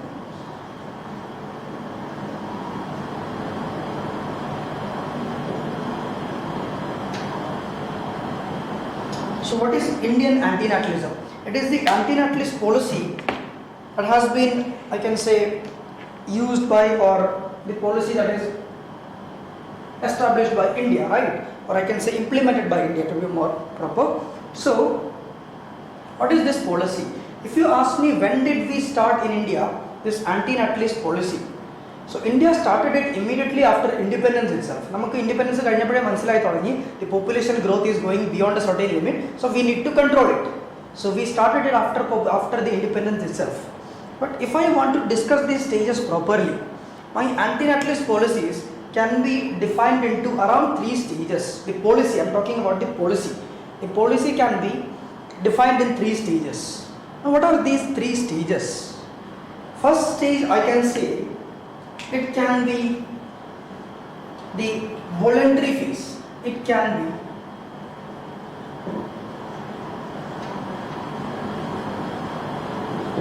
voluntary phase. So what is voluntary phase? Voluntary phase means the people of the country, they are being given freedom. They can voluntarily select what to do. Our responsibility, that is the government's responsibility, is just to make them aware that these are the issues associated with maybe increasing population or decreasing population. We will make you aware of. You can voluntarily select it, which is better for you, right? That is valid voluntary policy. And we know that we are a democratic country. Definitely we cannot impose something very strongly over the population. We have our own democratic rights. But if I talk about China, that is a comparison. If I talk about, they are not democratic, right? So they have implemented one child policy. You all know that. Now definitely they have shifted to 2-child policy now. But still, that is a strong policy. That is not democratic. In India, it is not crime that you have 3, 4, 5 children. There is no rule in India. But yes, there are certain moral obligations. So government is advising towards that, right? Now, after independence itself, the government started with this voluntary phase. What is voluntary phase? Voluntary phase means the government through various media platform, like I cannot say the present day social media like WhatsApp, YouTube, Facebook. No. So I am talking about the time when we are just after independence, right? So the main media, it was newspapers and radio, basically. These 2 things. Basically at that time, this was the most famous one. So through radios, through not even television, through radios, through newspapers, through various pamphlets, announcements, through these particular things, the government kept on advising the population that yes, there is a need for decreasing the population. These are the problems associated with increasing population, health aspect, economic aspect, all these particular things. They kept on advising the population gradually, right? After independence. Now, before moving into its result, if I ask you, when I am talking about the Indian antinatalism, that is the policy which is meant to control the population of the country, is it a success or a failure? Indian antinatalism, is it a success or a failure? So what is it? Indian antinatalism, is it a success or a failure? Think about it. By the time I finish this topic, you guys can sit back, listen to the lectures and think about it. Is it success or a failure? I will answer it towards the end, but till then you can think, decide and listen to the lecture. Fine. So let us see. First stage, I can say, this one, voluntary phase, it was an utter failure. I can say it was an utter failure. Advice maatrame kodutullu. Namakku advice kekkunna ishtalla, right? So in the 1971 census, when we have checked that 1971 census, we understood that no, this is going somewhere else. We are experiencing population explosion. Population growth rate 1971 census it is more than 24.8, right? So population growth rate is very much higher. So we have clearly understood that in a voluntary phase follow population control so it is not going to go like that. So we cannot follow that. That is my first phase, that is a voluntary phase. So yes, it is a failure. Now please remember, I said we are going to have 3 stages. And when I am saying we are going to have 3 stages, they are well defined with respect to time space, and I can say they are continuation of one another. They are continuation of one another. Can I say presently also we are following voluntary phase? Alle, nammalodu aarengilum parayunnallo you cannot have more than 2 child or 3 child or 1 child. No, it is voluntary. You can have any number of childs. So it is still voluntary, right? So that means we are still following the voluntary phase. But we have certain modifications, certain additions. How? By understanding the previous failures. So I can properly say with respect to Indian antinatalism that we took a step and we understood that is it a success or a failure. We analyzed it, and when we understood that these are the failures, we worked upon its solution and we tried to solve that. That is how we gradually moved. That means I can say each step is solution based on the realization of failure of the previous step. I repeat, each step that we are taking has some solutions based on the failure of the previous step. Realizing the failure of the previous step, we are applying some solution in the next step. That is how we are going. So we understood that it is a failure. So we tried to analyze it. Why is this a failure? Why was this voluntary? What do they actually require? So gradually the analysis led to a conclusion that they must be given benefits also. And the benefit, like our previous generation, our parents' generation, what was the reason for that? Right. So reason means first thing economic aspect. But can I say apart from that there are a number of other social obligations, like our previous generation, our parents pala veedukalilum kochile njangalku ithram veetil ithram 10 പേര് ഉണ്ടായിരുന്നു. പിന്നീട് ഇപ്പോൾ ഞങ്ങൾ 8 പേരേ ഉള്ളൂ. That is കുറേ 1-2 പേരൊക്കെ കൊച്ചിലെ തന്നെ അസുഖങ്ങളൊക്കെ വന്നൊക്കെ വന്ന് അങ്ങനെ മരിച്ചു പോകാറുണ്ട്. പ്രീമെച്യൂർ ഡെത്ത്, അങ്ങനെ പല കാര്യങ്ങൾ, റൈറ്റ്, ഡിസീസസ്. കാരണം മെഡിക്കൽ ബെനിഫിറ്റ് അത്രയും ഇമ്പ്രൂവ്മെന്റ് ആയിട്ടില്ല. ഒരു 10 പേരുണ്ടെങ്കിൽ ഒരു 2 പേര് 3 പേര് ചിലപ്പം പ്രീമെച്യൂർ ആയിട്ട് തന്നെ കൊച്ചിലെ തന്നെ അങ്ങ് പോകും. നെക്സ്റ്റ് തിങ് നിങ്ങൾ കേട്ട് കാണും, പല വീട്ടിലും കൊച്ചിലെ വീട് വിട്ട് പോയവരുണ്ട്, അവർ ഇന്ന് തന്നെ തിരിച്ചു കിട്ടിയിട്ടില്ല. So these were very common things, right, previously. So അങ്ങനെ വരുമ്പം the parents they have a concept of having safety. ഞങ്ങൾ പ്രായമായി വരുമ്പോൾ ഞങ്ങളുടെ കൂടെ ഞങ്ങളെ നോക്കാൻ at least you require 2-3 people with us, നമ്മുടെ പിള്ളേർ, റൈറ്റ്. ആ ഒരു കൺസെപ്റ്റ്, ആ ഒരു മെന്റാലിറ്റി, പിന്നെ ഈ പറയുന്ന social this economic aspect like agriculture, ഇതെല്ലാം കൂടെ വരുമ്പോഴത്തേക്ക് ഈ population was very high, it was not declining. So government ഇത് മനസ്സിലാക്കി കഴിഞ്ഞപ്പോൾ they started to apply it solution. എന്താണ്? They started to advise now properly based on health issues. Government പറഞ്ഞു, we are ready to support your family with proper health care. Neonatal health care കൊടുക്കും, maternity health, this maternal health benefits കൊടുക്കും. We will take care of your health of the children and mother. Primary health centres വരും എല്ലാ സ്ഥലത്തും, better health opportunities വരും, free treatment ഉണ്ടാവും പിള്ളേർക്കും അമ്മയ്ക്കും. So we will take care that your child is safe. ഈ പറഞ്ഞ കൊച്ചിലെ തന്നെ പിള്ളേർ മരിച്ചു പോകും, അങ്ങനെ വരില്ല. We will take care of the health of your mother and child. അങ്ങനെ വരുമ്പോഴത്തേക്ക് ഹെൽത്ത് ബെനിഫിറ്റ് കൊടുത്തു കഴിയുമ്പോഴത്തേക്ക് ആൾക്കാർക്ക് മനസ്സിലാവും, അപ്പോൾ എല്ലാവരും നമുക്ക് ഓൾഡ് ഏജ് വരെ നമ്മുടെ കൂടെ തന്നെ ഉണ്ട്, ആർക്കും ഒന്നും പറ്റില്ല, നമ്മൾ മാത്രമേ ആദ്യമേ പോകും, റൈറ്റ്. സോ ആ ഒരു കണ്ടീഷൻ മനസ്സിലായി കഴിയുമ്പോഴത്തേക്ക് എന്ത് സംഭവിക്കും? ഗ്രാജുവലി ആ മെന്റാലിറ്റിയിലൊരു ചേഞ്ച് വന്നു തുടങ്ങും. സോ ആ ഒരു സെക്കൻഡ് ഫേസിനെയാണ് when we implement this particular stage, ആ ഒരു അവയർനെസ്സും ഹെൽത്ത് കെയർ ബെനിഫിറ്റും പല ബെനിഫിറ്റ്സും ആൾക്കാർക്ക് നമ്മുടെ പോപ്പുലേഷന് കൊടുത്തു തുടങ്ങി. Benefits to control population. So benefits കൊടുത്തു തുടങ്ങുന്ന ആ ഒരു ഫേസ് നമ്മൾ പറയും it is known as family planning phase. It is known as family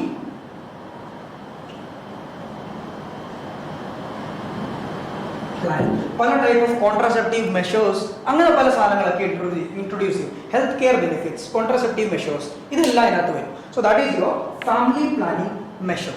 so this was my second stage. Now first stage ഞാൻ പറഞ്ഞു അട്ടർ ഫെയിലിയർ ആയിരുന്നു. എന്തുകൊണ്ട് ഫെയിലിയർ ആയി അത് കണ്ടുപിടിച്ചു, അതിന്റെ സൊല്യൂഷൻ ആണ് second stage, that is family welfare. Now family planning or family welfare stage. Okay, family welfare or family planning, it's same, you can mention welfare. Okay, family welfare or family planning stage. Now ഈ ഒരു stage success ആണോ? അതിന്റെ success നോക്കാനാണെങ്കിൽ നമുക്ക് gradually മനസ്സിലാവുന്നത് around 1981 census. 1981 സെൻസസിൽ നമുക്ക് മനസ്സിലാവും yes it is now working. ചെറിയ രീതിയിലൊരു പോപ്പുലേഷൻ ഒന്ന് ഡിക്ലൈൻ ഉണ്ടായി തുടങ്ങി. ജസ്റ്റ് പോയിന്റിൽ previously it was somewhere around 24.8 or something, ഇപ്പോൾ അത് 24.6 ആയിട്ട് മാറി. ചെറിയൊരു ഡിക്ലൈൻ. ദാറ്റ് ഈസ് പെർസെൻറ്റേജ് ടേമിൽ ഇൻഡിപെൻഡൻസ് കഴിഞ്ഞപ്പോൾ പോപ്പുലേഷൻ കൂടിക്കൊണ്ടിരിക്കുകയാണ്. Percentage wise, I'm not talking about absolute number, percentage growth 24.8 വരെ എത്തി. അത് പിന്നെ 24.6 വന്നു. ദാറ്റ് മീൻസ് ചെറിയൊരു ഡിക്ലൈൻ. ദാറ്റ് മീൻസ് യെസ്, ഇനി അവൻ കൂടുന്നില്ല, ചെറുതായിട്ടൊന്ന് സ്റ്റേബിളായി തുടങ്ങി പോപ്പുലേഷൻ. അവിടെ നമുക്ക് മനസ്സിലായി യെസ്, നമ്മൾ പോപ്പുലേഷൻ്റെ ബെനിഫിറ്റ് കൊടുത്തു തുടങ്ങിയപ്പം now they are cooperating with us. That is the family welfare stage. But please remember this failure, the success of this stage, the success of the second stage came with a very strong realization.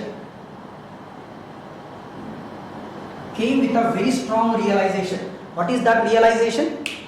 The realization is entire India is not equally contributing or cooperating.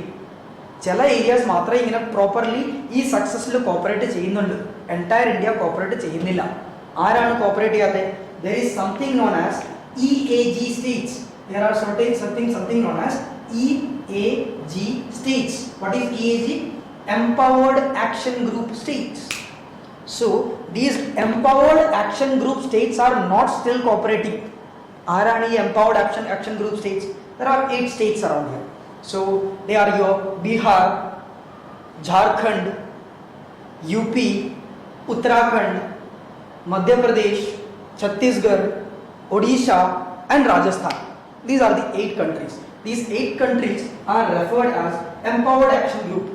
Empowered action group states എന്ന് പറഞ്ഞു കഴിഞ്ഞാൽ ideally socio economically backward states എന്നാണ് പറയുന്നത്. Ideal meaning അതാണ്. They are socio economically backward.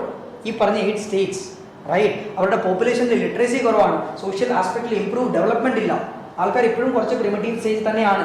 So അവരാണ് ഇവരെല്ലാം ഈ സ്റ്റേജിലെല്ലാം. So അവർ ഇതുവരെ കോപ്പറേറ്റ് ചെയ്തിട്ടില്ല. അവരുടെ പോപ്പുലേഷൻ ഇപ്പോഴും പഴയ പോലെ തന്നെ കൂടിക്കൊണ്ടിരിക്കുക. ദാറ്റ് മീൻസ് ചെറിയ സക്സസ് ഉണ്ട്, but some of the part of India is supporting it. Majorly I can say southern India is supporting very fast, entire southern India. But these northern states, EAG states, they are not cooperating with this policy. അവരുടെ population ഇപ്പോഴും പഴയ പോലെ തന്നെ അല്ലെങ്കിൽ അതിലും കൂടുതൽ തന്നെ ഇപ്പോഴും their population is still increasing. So we understood that it's a very major, I can say, realization. ഞാൻ പറഞ്ഞിരുന്നു നമ്മുടെ ഫെയിലിയറിൽ നിന്നാണ് നമുക്ക് റിയലൈസേഷൻ കിട്ടുക, and we apply the solution there. So നമുക്ക് വേറെ സൊല്യൂഷൻ കൊണ്ടുവരണം. So the next stage is known as, I can say, basically contemporary stage.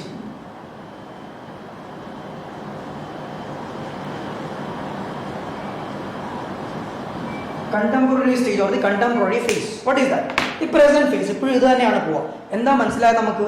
We understood that what is the reason that southern states are well cooperating with this education, literacy. നമ്മൾ നോക്കിയപ്പോൾ Kerala, Tamil Nadu, Andhra Pradesh, Karnataka, right? All these states, they are highly educated, relatively better educated than the other part of the country, right? And these educated states, they are behaving well. So എന്ത് മനസ്സിലായി നമുക്ക്? ഈ പറഞ്ഞു കൊടുത്താലും ഈ benefit മാത്രം കൊടുത്താൽ പോരാ, ആൾക്കാർക്ക് കുറച്ച് പഠിപ്പിക്കുകയും വേണം, എഡ്യൂക്കേഷൻ വേണം, ലിറ്ററസി വേണം. അപ്പോൾ അവർ കുറച്ചുകൂടെ കോപ്പറേറ്റ് ചെയ്യും. സോ അതിന്റെ കൂടെ എന്ത് വേണം? വിമൻ എംപവർമെന്റ് വേണം. ഇതെല്ലാം വേണം. നോക്കിയപ്പോൾ സദേൺ സ്റ്റേറ്റിൽ women is equally educated with respect to male. So അത് വേണം. ഇതെല്ലാം മനസ്സിലായ realization. So they are applying all these things in the third stage, that is post 1981. നിങ്ങൾ കേട്ട് കാണാം, കൊച്ചിയിലുള്ളപ്പോൾ സ്കൂൾ പരസ്യമൊക്കെ കേട്ട് കാണാം, right? You have evening school, night schools, അഡൾട്ടിന് വേണ്ടിയുള്ള നൈറ്റ് സ്കൂൾസ്, റൈറ്റ്? സോ അങ്ങനത്തെ പല ഫീച്ചേഴ്സ് വന്നു. Why? To maximize your literacy, education and all these things. അങ്ങനെ വന്നു കഴിഞ്ഞപ്പം ഐ ക്യാൻ സേ by 2000 കഴിഞ്ഞ 2001 census, 2011 census, and finally I can say finally only by 2011 census. Okay, that is ഇതിന് തൊട്ട് മുന്നേ നടന്ന സെൻസസ്, ഇതിന്റെ കഴിഞ്ഞ സെൻസസ്, കഴിഞ്ഞ സെൻസസിൽ നമ്മുടെ പോപ്പുലേഷൻ ഗ്രോത്ത് നോക്കിയപ്പോൾ ഇറ്റ് ഈസ് സംവെയർ അറൌണ്ട് 17.64. ഇവിടുന്ന് സി ഗ്രാജുവലി ആണ് താഴ്ന്നു വന്നത്. 26, 24 താഴ്ന്നു വന്ന് 21 ആയി, കുറച്ച് 19 ആയി, ഗ്രാജുവലി 17 വരെ എത്തി. So I can properly say that if I consider the Indian anti-natalism as a long-term process, right? Success or failure? It is a, can I say, it's a slow but steadily successful process. Because please remember, we have achieved it voluntarily. Can I say this stage is still continuing? Can I say this stage is still continuing? and this stage is already here. So what we did is we were just modifying certain conditions. If the weakness in that, we applied that. If the weakness in that, we applied that. Finally, yes, we took some time. That is why I said slow and steady wins the race. So yes, slowly but steadily we have achieved. The population growth rate has tremendously come down. That is 2020-21 census corona, we don't know what is going to happen. There are some delays and all. So definitely the population growth rate will come down from this, and yes, that clearly shows the population growth rate is declining. So I can say our Indian antinatalism is a successful antinatalism in a long time scale. It's a slow but steadily successful antinatalist policy. But if I ask you regarding China, they control their population within 20 years. 1979 or 80 they brought in their one child policy. Within 2000 they have controlled their population. But if you ask me, is that good? I will say no, never. One thing is, it is not democratic. You cannot have more than one child. If you have two child, you will shoot it. But still, they have a rule. Right? It's a constitutional amendment. So definitely they have rule. They cannot have. We don't have our choice to have more than one. So you are curbing the freedom of a person living in the world, right? That is definitely not good. And apart from that, other karanam basic problems undavude. Now China is facing a replacement ratio. Adana avare ordane maatiyadu two child policy lotu maariyadu. They understood that they are going to face problem. Second thing, avade the sex ratio India katlum poor aanu sex ratio. Karanam when you are supporting only one child, the people will definitely go with sex selection. So these are major problems they are facing. So definitely that is not a good process. I can say yes, India's process was very good, but yes, it was a slow process. It was a successful process. So this is India's antinatalism policy. Just have a understanding of this. Now let us just see through the slides what are the different stages through which basically India passed with respect to this population transition, even from the pre-independence level. We will just see what was the different population growth rates with respect to India. We'll just cover it fast now. Yes, so let us cover the slides.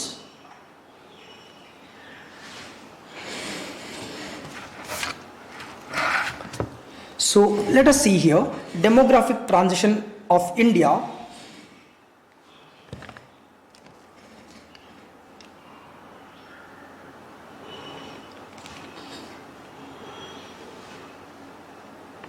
So this demographic transition of India, so here 1901 to 1921, it was the first one. In this case, if I want to check here, see, ഇത് എന്നത്തെ കേസാ ഒരു 20 years back 20 years means 20 years in the time period 1901 to 1921. ഇവിടുത്തെ case നോക്കാനാണെങ്കിൽ it is known as the primitive demographic phase. What is primitive demographic phase? The Indian population was relatively very much in the primary stage. When I say primary stage, development ഒന്നും ഇല്ല. High birth rate, high death rate, famines, epidemics, low life expectancy, അങ്ങനെ പല issues ഉണ്ടായിരുന്നു അവിടെ, right? That is അതുകൊണ്ട് population can I say death rate will be very high. Birth rate ഞാൻ പറഞ്ഞിരുന്നു, നമുക്ക് ദിസ് ഡെമോഗ്രാഫിക് ട്രാൻസിഷൻ മോഡൽ നമ്മൾ പറഞ്ഞിരുന്നു. ഫസ്റ്റ് സ്റ്റേജിൽ എന്താണ്, ബർത്ത് റേറ്റ് ഓട്ടോമാറ്റിക്കലി കൂടുതലാണ്. ഇവിടെ ബർത്ത് റേറ്റും കൂടുതലാണ്, ഡെത്ത് റേറ്റും കൂടുതലാണ്. അങ്ങനെ വരുമ്പോൾ പോപ്പുലേഷൻ ഗ്രോത്ത് ഉണ്ടാകുന്നില്ല. So the first stage I can say. So 21 വരെ പോപ്പുലേഷൻ ഗ്രോത്ത് റേറ്റ് ഇങ്ങനെ ഫ്ലക്ച്വേറ്റിംഗ് ആയിരുന്നു. So 21 is referred as a watershed year. Watershed means we are moving into the next stage from here. 21 to 51 ആണ് നമ്മൾ second stage എന്ന് പറയുക, I can say. So second stage എന്ന് പറഞ്ഞാൽ എന്താണ് properly? Second stage എന്ന് പറഞ്ഞാൽ അവിടെ പോപ്പുലേഷൻ സ്റ്റഡിലി ഇൻക്രീസിങ് തുടങ്ങി. കാരണം ബ്രിട്ടീഷേഴ്സ് തന്നെ ഇൻഡിപെൻഡൻസ് ഫ്രീഡം സ്ട്രഗിൾ ഒക്കെ കൂടി വന്നപ്പം what did they do? They gradually try to implement, I can say, these particular various health benefits and all. അത് കാരണം population steadily increase ആയി തുടങ്ങി. That is, അതുകൊണ്ട് ഡെത്ത് റേറ്റ് കുറഞ്ഞു, birth rate is still higher. So 1951 ഒക്കെ വന്നപ്പോഴത്തേക്ക് population നല്ലോണം കൂടി തുടങ്ങി. ഇനി 51 is a transition stage. എന്തുകൊണ്ടാണെന്ന് ചോദിച്ചു കഴിഞ്ഞാൽ അത് കഴിയുമ്പോഴാണ് നമ്മുടെ ഇൻഡിപെൻഡൻസിന്റെ എഫക്ട് കാണാൻ പറ്റുക. Population will start to increase tremendously. The reason is we are free now. We are not dependent to anybody, right? So next continue here. 1951 to 81 ഇവിടെയാണ് population of rapid growth എന്ന് പറയുക. That is a second stage തന്നെ. Do you remember I mentioned something about population explosion in between second and third? So that one, population explosion. 70s and 60s എന്നൊക്കെ പറയുമ്പോൾ India was experiencing population explosion. Huge increase in population suddenly, right. So this is my 1951 to 81. ഇനി ഞാൻ പറഞ്ഞിരുന്നു 81 കഴിഞ്ഞപ്പോൾ എന്ത് സംഭവിച്ചു, ചെറുതായിട്ടൊന്ന് population growth കുറഞ്ഞു തുടങ്ങി. So that is known as growth with stability and phase of declining growth rate. ഇനി ഇവിടെ പോപ്പുലേഷൻ അല്ല കുറയുന്നത്, പെർസെൻറ്റേജ് ഓഫ് ഗ്രോത്ത് ആണ് കുറഞ്ഞു വരുന്നത്. So it is because of the behavioural change and the anti natalist policy of the government. So 81 census is again a watershed census. Why? Because we are entering into a new stage here. So that is why this is my next stage. So ഇതാണ് 4 stages. Now if you want to check this trend, can you see this population changing trends? This is important. Just ഒന്നും ഓർത്തിരിക്കേണ്ട, just ഒന്ന് trend അറിഞ്ഞിരുന്നാൽ മതി. 1911 you can see around 5%. 1921 കണ്ടോ population growth rate again declined ഒരുപാട്. എന്തുകൊണ്ടായിരിക്കാം? Can I say world war 2 ഉണ്ടായിരുന്നു, drought ഒരുപാട് ഉണ്ടായിരുന്നു, എപ്പിഡമിക് സ്പ്രെഡ് ആയി, അങ്ങനെ ഒരുപാട് ആൾക്കാർ മരിച്ചു. So population growth rate decline ആയി. 31 തൊട്ട് നോക്കാനാണെങ്കിൽ പോപ്പുലേഷൻ ഗ്രോത്ത് റേറ്റ് ആണ് 11 വന്നു, 41 41 14 ഉണ്ടായി, 51 കുറച്ച് കുറഞ്ഞു. ആൻഡ് പ്ലീസ് റിമെമ്പർ, ആക്ച്വലി ഇത് അബ്സല്യൂട്ട് ടേമിൽ കുറയവല്ല. The thing is we have partition and other issues. അത് കാരണമാണ് ഈ ഒരു ചെറിയ ഡാറ്റ കാണിക്കുന്നത്. It is 13. Now if you remember, ഞാൻ പറഞ്ഞു 51 കഴിഞ്ഞപ്പോൾ നമ്മുടെ ഇൻഡിപെൻഡൻസ് ഡെഫക്റ്റ് കാണാൻ തുടങ്ങി. Can you see it is directly next census it is jumping into 21.64, then 24.8. Can you see this jump? അതുകൊണ്ടാണ് ഞാൻ പറഞ്ഞത് 71 എത്തിയപ്പോഴത്തേക്ക് നമുക്ക് മനസ്സിലായി no, it is not going anywhere, we are experiencing explosion. 81 വന്നപ്പോൾ ഞാൻ പറഞ്ഞു yes, gradually the population policy is starting working. 24.18 മാറിയിട്ട് 24.66. Yes, ഒരുപാട് ചെറിയ ഡിഫറൻസ് ആണ്, ബട്ട് സ്റ്റിൽ ഒന്ന് പോപ്പുലേഷൻ സ്റ്റേബിൾ ആയി വന്നു, ഇൻക്രീസ് ആവുന്നില്ല അവിടെ നിന്ന്. Right, that is the understanding. 1991 കുറച്ചുകൂടെ കുറഞ്ഞു, 23 ആയി. 2001 21 ആയി. And 2011 you can see the population growth rate is 17.64. So it's a tremendous decrease. So yes, this shows that Indian antinatalism is a slow but steadily successful antinatalist policy. This is referred as the Indian antinatalism. I hope things are very much clear. നമുക്ക് ഈ population ജിയോഗ്രഫിയുടെ next പാർട്ടിലോട്ട് പോവാം. That is referred as migration. So I hope you know what is migration very well. So first thing നമുക്ക് നോക്കാം, what is migration versus refugee. I hope you very well know that. Migrant എന്ന് പറഞ്ഞാൽ എന്താണ്? Migrant എന്ന് പറഞ്ഞാൽ they are moving out with their own choice. നമ്മുടെ ആൾക്കാർ പലരും പുറത്ത് പോയി ജോലി ചെയ്യാൻ പോകുന്നു. Right, they are migrants, they are going for their economic benefits. ഒരു റെഫ്യൂജി എന്ന് പറഞ്ഞാൽ അങ്ങനെയല്ല. Refugee means they are forced to flood an area. അവർക്ക് പോണ്ടി വന്നു, maybe because of war, right, religious persecution, അങ്ങനെ എന്തെങ്കിലും. They are not moving voluntarily. അവരെ ഒരു സ്ഥലത്തു നിന്ന് പോകേണ്ടി വരുവാണ്, കമ്പൾഷൻ ആണ്. That is referred as your refugees. That is a basic difference. Okay, now we will just see certain data. Okay, നിങ്ങൾക്ക് ആൻസറിലൊക്കെ കോട്ട് ചെയ്യാൻ പറ്റുന്ന ഡാറ്റാസ് ആണ്. These are certain relevant and important datas. You can see around 2/3 of the world's refugees. This world perspective ആണ്. 2/3 of the world's perspective this refugees, they are from Syria, Afghanistan, South Sudan, Myanmar and Somalia. Why? Because these are the most disturbed part of the world. So ഏറ്റവും കൂടുതൽ refugees ഉള്ളത് ഈ സൈഡിൽ നിന്നുള്ളതാണ്. Next, according to United Nations High Commissioner of Refugees, a total of 2,44,000 around population, they are refugees and they are asylum seekers and provided assistance in India. That is, India ഇത്രയും refugees or asylum seekers ഉണ്ട്. More than, I can say roughly around, ഈ value ഒന്ന് ഓർത്തിരിക്കേണ്ട, you can remember around 2.5 lakhs roughly, or more than 2 lakhs. They are refugees or of asylum seekers in India. And out of that you can see more than 2 lakh it is from Sri Lanka and Tibet. So ഇന്ത്യയിലുള്ള ഏറ്റവും കൂടുതൽ refugees എവിടുന്നാണ്? They are either from Sri Lanka or from Tibet. ബാക്കിയുള്ള area relatively കുറവാണ്. Next, just we'll discuss this topic very fast. What can be the reasons for migration? So മൈഗ്രേഷന്റെ reasons ചോദിച്ചു കഴിഞ്ഞാൽ വെറുതെ 1 2 3 4 പോയിന്റ് ആയിട്ട് എഴുതി പോവല്ലേ. You can divide it into these subheadings. എന്താണ്? One is you can divide it causes, push factor and pull factor. ആ ഡിവിഷനിലോട്ട് ചെയ്തു പോവുക. that gives a better structure. Push factor എന്താണ്? push, നിങ്ങളെ തള്ളിക്കളയുവാണ്. that is, I can say you are not living in a good condition. Maybe you don't have proper drinking water in an area. Maybe your climatic conditions are extreme. Maybe you are having no proper healthcare benefits. Maybe no education system. Maybe no employment opportunities. Right? Maybe political instability. Maybe clashes between different groups, maybe caste, അങ്ങനെ പല issues ഇതൊക്കെ വരുമ്പോഴാണ് ഒരു സ്ഥലം they are not good for not conducive for supporting life. അങ്ങനെ വരുമ്പോൾ അവിടുത്തെ ആൾക്കാർ അവിടെ നിന്ന് they will force to flood the area and that is referred as your push factor. അവിടെ നിന്ന് അവർ പുറത്തു പോകാനുള്ള ടെൻഡൻസി ഉണ്ടാവും. പുൾ ഫാക്ടറോ യുവർ അട്രാക്ടിംഗ് ഫാക്ടർ, നിങ്ങൾ അങ്ങോട്ട് എടുക്കുവാണ്. വൈ?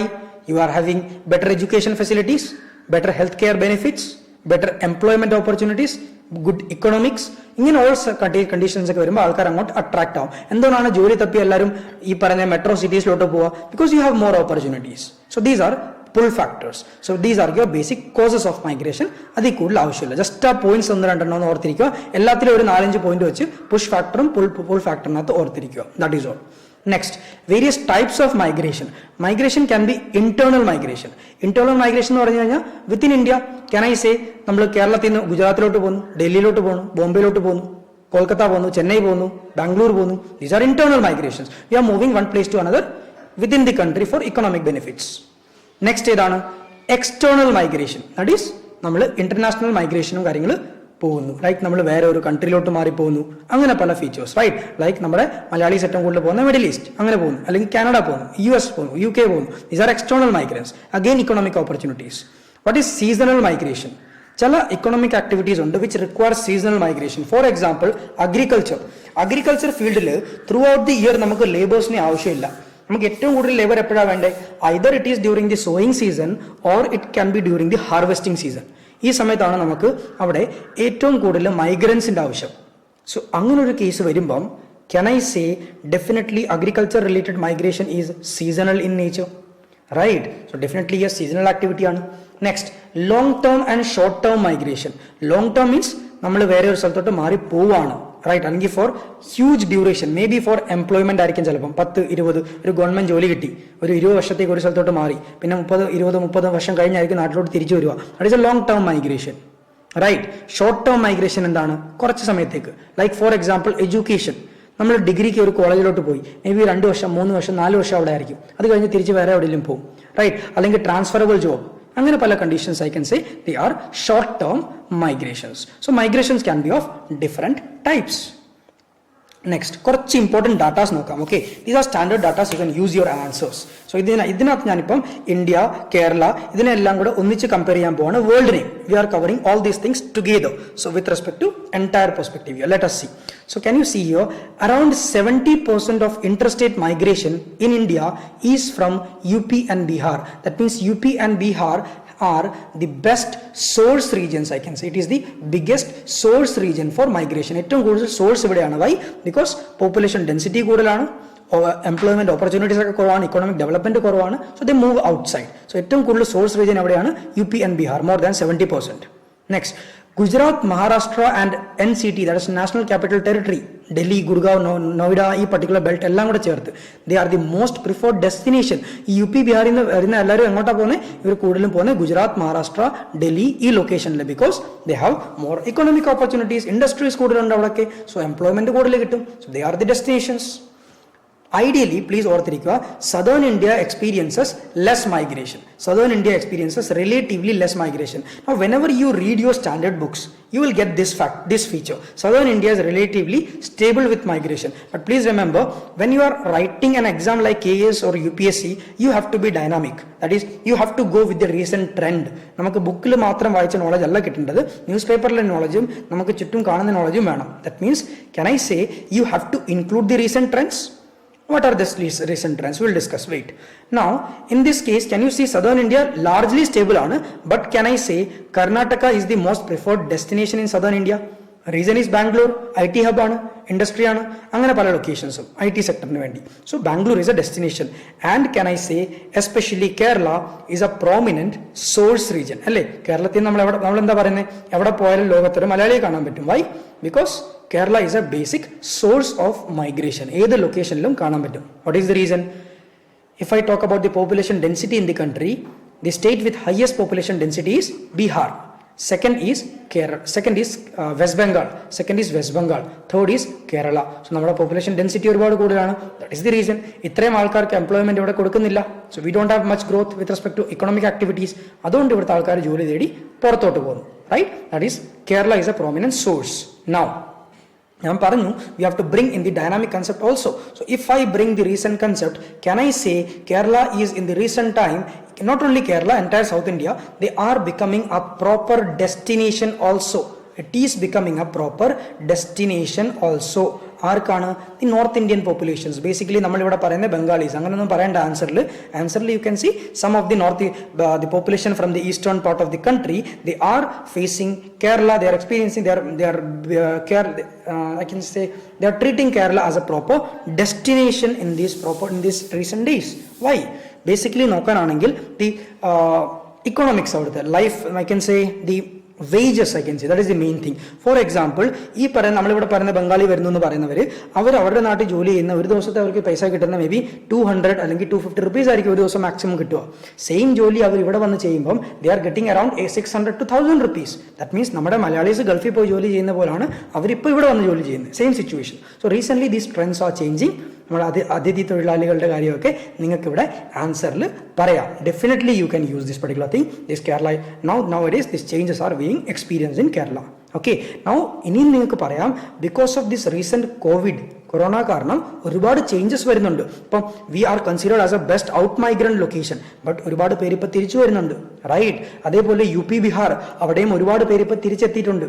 So അങ്ങനെ വരുമ്പോഴത്തേക്ക് you can also add these some recent things that you have read in news regarding this migrant crisis and all these things. ഇതും ചെറിയ രീതിയിലൊക്കെ നിങ്ങൾക്ക് ആൻസറിലൊക്കെ ഇൻക്ലൂഡ് ചെയ്യാം. Don't go too much into researching into this topic. Just ഈ ഒരു basic കാര്യങ്ങൾ നമ്മളിപ്പോൾ വാർത്തയിൽ കേട്ട കാര്യങ്ങൾ പലരും the out migrants they are returning back because of this crisis into different states as well as in Kerala. You can discuss about all these particular things. Next important data, can you see here? Next one, Punjab is the only state in the country which receives migrant labor in the agriculture sector. ആരും agriculture sectorന് വേണ്ടി ലേബറിനെ import ചെയ്യാറില്ല, മൈഗ്രൻസിനെ import ചെയ്യാറില്ല. It is the Punjab which is the only example. What is the reason? Because it is a highly prosperous region with respect to agriculture, and the population there, they are so rich that they won't be doing self agriculture now. അവർ വേറെ ആക്ടിവിറ്റിയിലൊക്കെ മാറിപ്പോവും. So definitely for their primary activities അഗ്രികൾച്ചറിനൊക്കെ പുറത്തുനിന്ന് UP Bihar എന്നുള്ള ആൾക്കാരൊക്കെ വരും. And that is, I can say that is a part of seasonal migration. That is with respect to Punjab. Please remember these datas. Next is, there was a recent report. You can quote these points in the answers so that you can get good marks. Right, Global Migration Report 2020. So what is this Global Migration Report 2020? So it is basically released by International Organization of Migration. It's a UN affiliated body, International Organization of Migration. Avaran release the Global Migration Report.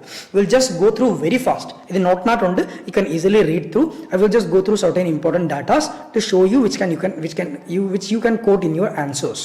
They include, see, India continues to be largest country of origin with respect to international migrants. It is around 17.5 millions. That is, Indian diaspora ആണ് പുറത്ത് ഏറ്റവും കൂടുതൽ. ഇന്ത്യയുടെ ആൾക്കാർ പുറത്ത് ഏറ്റവും കൂടുതൽ migrants എവിടെ നിന്നാണ്?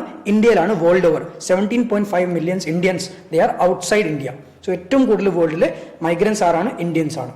Next, India also receives highest remittances. Migrants ഏറ്റവും കൂടുമ്പോൾ റെമിറ്റൻസും ഏറ്റവും കൂടണം. Not necessarily, okay, it depends upon നമ്മൾ വർക്ക് എങ്ങനെ. നമ്മൾ ഒരുപാട് പ്രിമിറ്റീവ് വർക്കിനാണ് പുറത്ത് പോകുന്നെങ്കിൽ നമ്മുടെ റെമിറ്റൻസസ് കുറയും. നമ്മൾ കുറച്ച് അഡ്വാൻസ്ഡ് വർക്കിനാണ് പോകുന്നെങ്കിൽ നമ്മുടെ റെമിറ്റൻസസ് കൂടും. ബട്ട് യെസ്, അവർ remittances are relatively good. But still അത്രയും ബെറ്ററും അല്ല with respect to this huge population. അതിലും കൂടുതൽ റെമിറ്റൻസ് വരേണ്ടതാണ് if we are going for certain higher level jobs. But അത് കുറവാണ്. So yes, let us continue. So റെമിറ്റൻസും നമുക്ക് ഏറ്റവും കൂടുതലാണ്. നെക്സ്റ്റ്, ഈ ഒരു ഡാറ്റ നോക്കുക. സെക്കൻഡ് പോയിന്റ്, ബാക്കി you can read it. Okay, second point ഞാൻ എന്താ പറഞ്ഞത്? ടോട്ടൽ വേൾഡ് പോപ്പുലേഷന്റെ ഈ മൈഗ്രൻസ് എന്ന് പറയുമ്പോൾ അറൌണ്ട് 3.5% മാത്രമേ ഉള്ളൂ.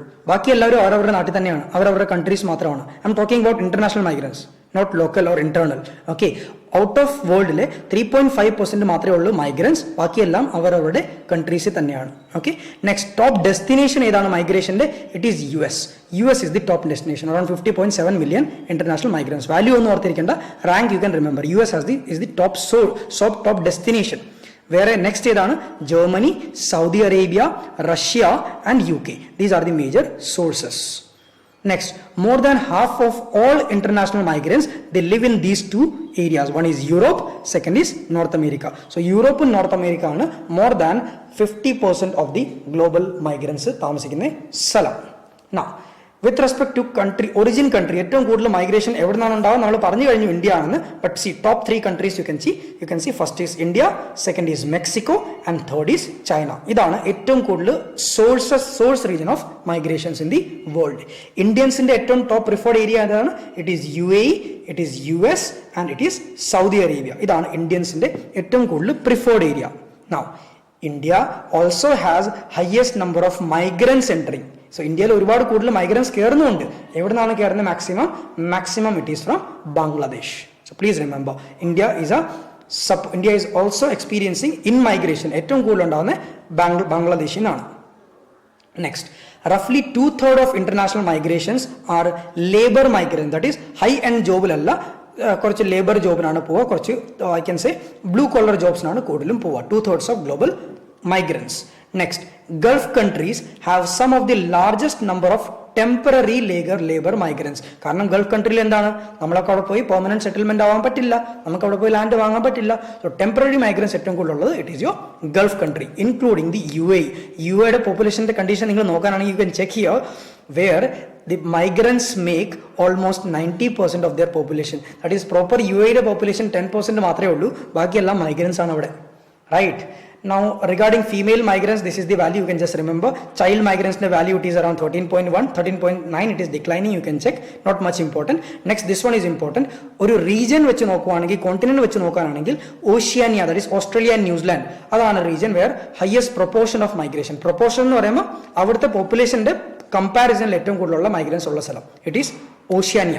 അതേപോലെ കൺട്രി വെച്ച് പറയാനാണെങ്കിൽ UAE നമ്മളിപ്പോൾ കണ്ടു 90%. So these are the basic data. Next, remittances. ഏറ്റവും കൂടുതൽ നമുക്ക് റെമിറ്റൻസ് കിട്ടുന്ന ഏത് കൺട്രീസ് ആണ്? കിട്ടുന്ന ഫസ്റ്റിംഗ് നമ്മൾ പറഞ്ഞിരുന്നു India. Next is can you C China. Now can you C China അവിടെ തേർഡ് ആയിരുന്നു, ദാറ്റ് ഈസ് മൈഗ്രൻസിന്റെ നമ്പറിൽ. ബട്ട് ചൈനയ്ക്ക് റെമിറ്റൻസ് വരുന്ന നോക്കുകയാണെങ്കിൽ ഇന്ത്യയുടെ ഓൾമോസ്റ്റ് അടുത്ത് വരുന്നുണ്ട്. റീസൺ, കുറച്ച് ഹൈ എൻഡ് ജോബ്സിന് വേണ്ടിയാണ് അവർ പോകുന്നത്, നമ്മൾ പോകുന്നത് കുറച്ചുകൂടെ പ്രിമിറ്റീവ് ജോബ്സിന് വേണ്ടിയാണ്. That is a basic difference. Third is Mexico. Top remittance senders, ഏറ്റവും കൂടുതൽ പൈസ പുറത്തോട്ട് അയക്കുന്ന ആരാണ്? First is US, then UAE, then Saudi Arabia. And നമുക്ക് ഇന്ത്യയിൽ കിട്ടുന്ന remittances it is consistently increasing from 2005 to 2020. That is 2020 it is continuously increasing.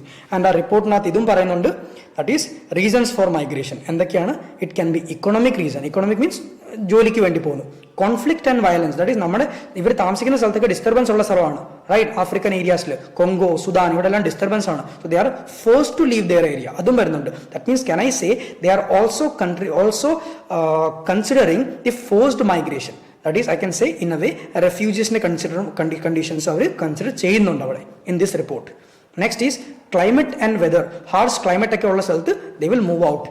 ഇത് റീസെന്റ് ഈ റിപ്പോർട്ടിൽ പറയുന്നുണ്ട് 2018 നമ്മുടെ ഫിലിപ്പീൻസിൽ ഒരു മേജർ ടൈഫൂൺ വന്നിരുന്നു. What is typhoon? ഇന്നലെ പഠിച്ചതാണ്. That is your cyclones.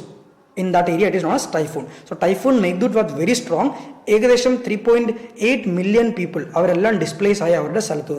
So this climatic related issues കാരണം മൈഗ്രേഷൻ വരാം. Clear? So this was the certain important data that you can use in your various part of the answers regarding migration. Next, let us consider the impact of migration.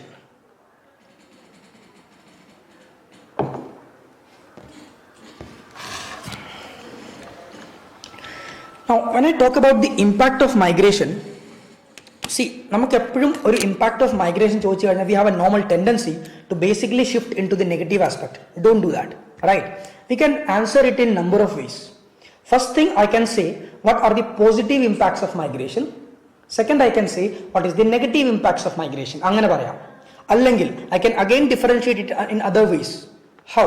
I can say impact of migration on the source region. എവിടെ നിന്നാണ് ആൾക്കാർ മാറി പോവുക, അവിടുത്തെ impact എന്താണ്? Or I can say impact of migration on the destination region. എവിടെ നിന്നാണ് ആൾക്കാർ പോയത്, അവിടുത്തെ reason. I hope things are clear, right? So you can, if you are asked about impacts of migration, direct 1, 2, 3, 4 ആയിട്ട് എഴുതി പോവില്ല. You can answer it in that way. Either you can include what is positive impact, then you can write what is the negative impact, or you can say impact on the source region, impact on the destination region. അങ്ങനെ differentiate ചെയ്ത് എഴുതുക എപ്പോഴും. Now when I talk about the impact of positive impacts, ഒരുപാട് positive impacts ഇല്ലേ, right? Your economic conditions are improving, right? നിങ്ങളുടെ economic conditions improve ആവുക means എന്താണ്? Entire life education system is increasing, right? Your technological development is happening. പിന്നെ നിങ്ങൾക്ക് remittances കൂടുതൽ അയക്കാൻ പറ്റും. That is your level of population. നമ്മുടെ dependent they are able to grow properly. So once your migration start, number of positive benefits. അതിന്റെ best example നമുക്ക് എടുത്തു പറയാൻ പറ്റുന്ന കേരള ഇത്രയും ഒരു കുറച്ച് compare to other part of the world, ഇത്രയും അതർ പാർട്ട് ഓഫ് ഇന്ത്യ ഇത്രയും ലിറ്ററേറ്റ് ആവുക, ഇത്രയും better population means I can say educated ആവുക, ഇതിന്റെ എല്ലാം ബെനിഫിറ്റ് എവിടെ നിന്ന് വരുന്നതാണ്? Because V R receiving huge amount of remittances. So these are the benefits of migration. Kerala ഇത്രയും മുന്നോട്ട് നിൽക്കുന്നത് one of the reason is the migrant population. They are sending regular remittances. That is the first thing, right? So similarly you can include these things. Positive aspects. Negative aspect അതും ഒരുപാടുണ്ട്. ഒരു സ്ഥലത്തെ young population മാറിപ്പോവാണ്. ആ young qualified population അവരുടെ സ്ഥലത്ത് നിൽക്കുകയാണെങ്കിൽ there was chance that they could develop their own area. It can be possible. Sex ratio കൂടുതലും migrate ചെയ്ത് പോകുന്ന ആരാണ്? മെയിൽ പോപ്പുലേഷൻ ആണ് മൈഗ്രേറ്റ് ചെയ്ത് പോകുന്നത് ഫോർ എംപ്ലോയ്മെന്റ് ആക്ടിവിറ്റീസ്. സോ വില്ലേജസിൽ ആരായിരിക്കും left over? May be females only, അല്ലെങ്കിൽ ഓൾഡ് ഏജ് പോപ്പുലേഷൻസ് ഓൺലി, അല്ലെങ്കിൽ ചിൽഡ്രൻ ഓൺലി. സോ ആ പോപ്പുലേഷൻ കമ്പോസിഷനിൽ ഇഷ്യൂസ് ഉണ്ടാവുന്നു.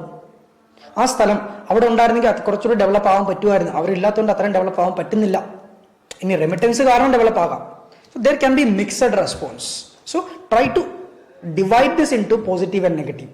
ഇനി നെഗറ്റീവിൽ പറയാനാണെങ്കിൽ ഒരുപാട് നമുക്ക് കിട്ടും, റൈറ്റ്? ഫോർ എക്സാമ്പിൾ നമ്മുടെ ഇന്ത്യയുടെ കേസ് എസ്പെഷ്യലി പറയുവാണെങ്കിൽ സിറ്റീസിലോട്ടാണ് കൂടുതൽ മൈഗ്രേഷൻ നടക്കുക. And cities are not that much supportive in the present day conditions of India. Ideally നമ്മൾ പറയുന്നത് the cities should grow better ആണ്. ബട്ട് ഇന്ത്യയുടെ സിറ്റീസിന്റെ ഗ്രോത്ത് അത്രയും സസ്റ്റൈനബിൾ അല്ല പല സ്ഥലങ്ങളിലും. Because cities are growing in numbers, but as with respect to size അത്രയും പ്രോപ്പർ ഒരു ഗ്രോത്ത് വരുന്നില്ല. ഡെൻസിറ്റി ഓഫ് പോപ്പുലേഷൻ കൂടുവാണ്. Accordingly life is becoming costly and the quality of life is becoming poor, right? That is living cost കൂടുവാണ്, rent കൂടുവാണ്. ആൾക്കാർക്ക് rent കൊടുക്കാൻ പറ്റാത്തവർ they will gradually shift in to the slums. So development of slums, waste management issues.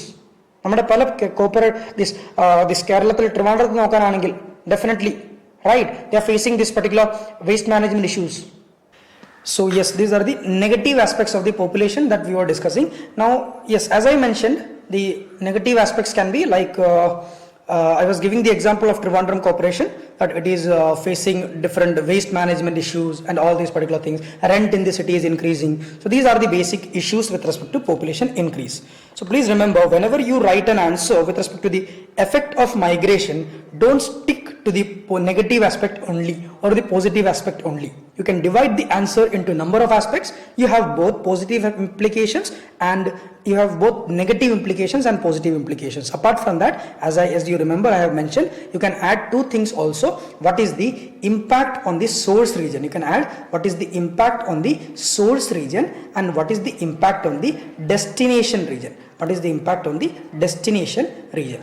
Here, see, the points are very common, right? That is why I am not mentioning individual points. Points are very common and you all know what are the basic implications.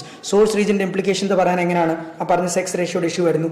Old ഏജും വിമണും ചിൽഡ്രനും മാത്രം left over ആണ്, അത്രയും development ഉണ്ടാവില്ല. Remittance നല്ലോണം വരുന്നുണ്ട്, അങ്ങനെ പല issues. ഡെസ്റ്റിനേഷനിൽ ചിലപ്പം economic development നല്ല രീതിയിൽ ഉണ്ടാവുന്നുണ്ടാവും, but the life becomes costly. നമ്മുടെ waste management issues, slum development, അങ്ങനെ പല ഇഷ്യൂസും. You can just link all these particular things. Just think about it for I can say for individual topics. Source regional issues എത്ര വരാം? Sit and think for 5 minutes, write certain points. Destination, sit and think for 5 minutes, write certain points. അതേപോലെ positive implications and negative implications. These are very simple topic. That's why I am not mentioning individual things. This is giving you an idea how to write these particular topics or how to, I can say, group and stabilize or form a structure of your answer. So this is all about your migration. Now we are almost done with the basic concepts of this population geography. Now we will just check some datas from the last census. കാരണം നമ്മൾ ഒരു answer എഴുതുമ്പം എപ്പോഴും നമ്മൾ examples എഴുതുമ്പം we must quote things from a standard data. What is standard data? It is census which talks about population. നമ്മുടെ സെൻസസിനെ കുറിച്ച് കുറച്ച് topics നമുക്കൊന്ന് briefly നോക്കിപ്പോം. Don't rely too much on the facts. നമുക്ക് കുറച്ച് ഏരിയാസ് നോക്കിപ്പോം. The slides will be with you, so definitely you can be able to understand it.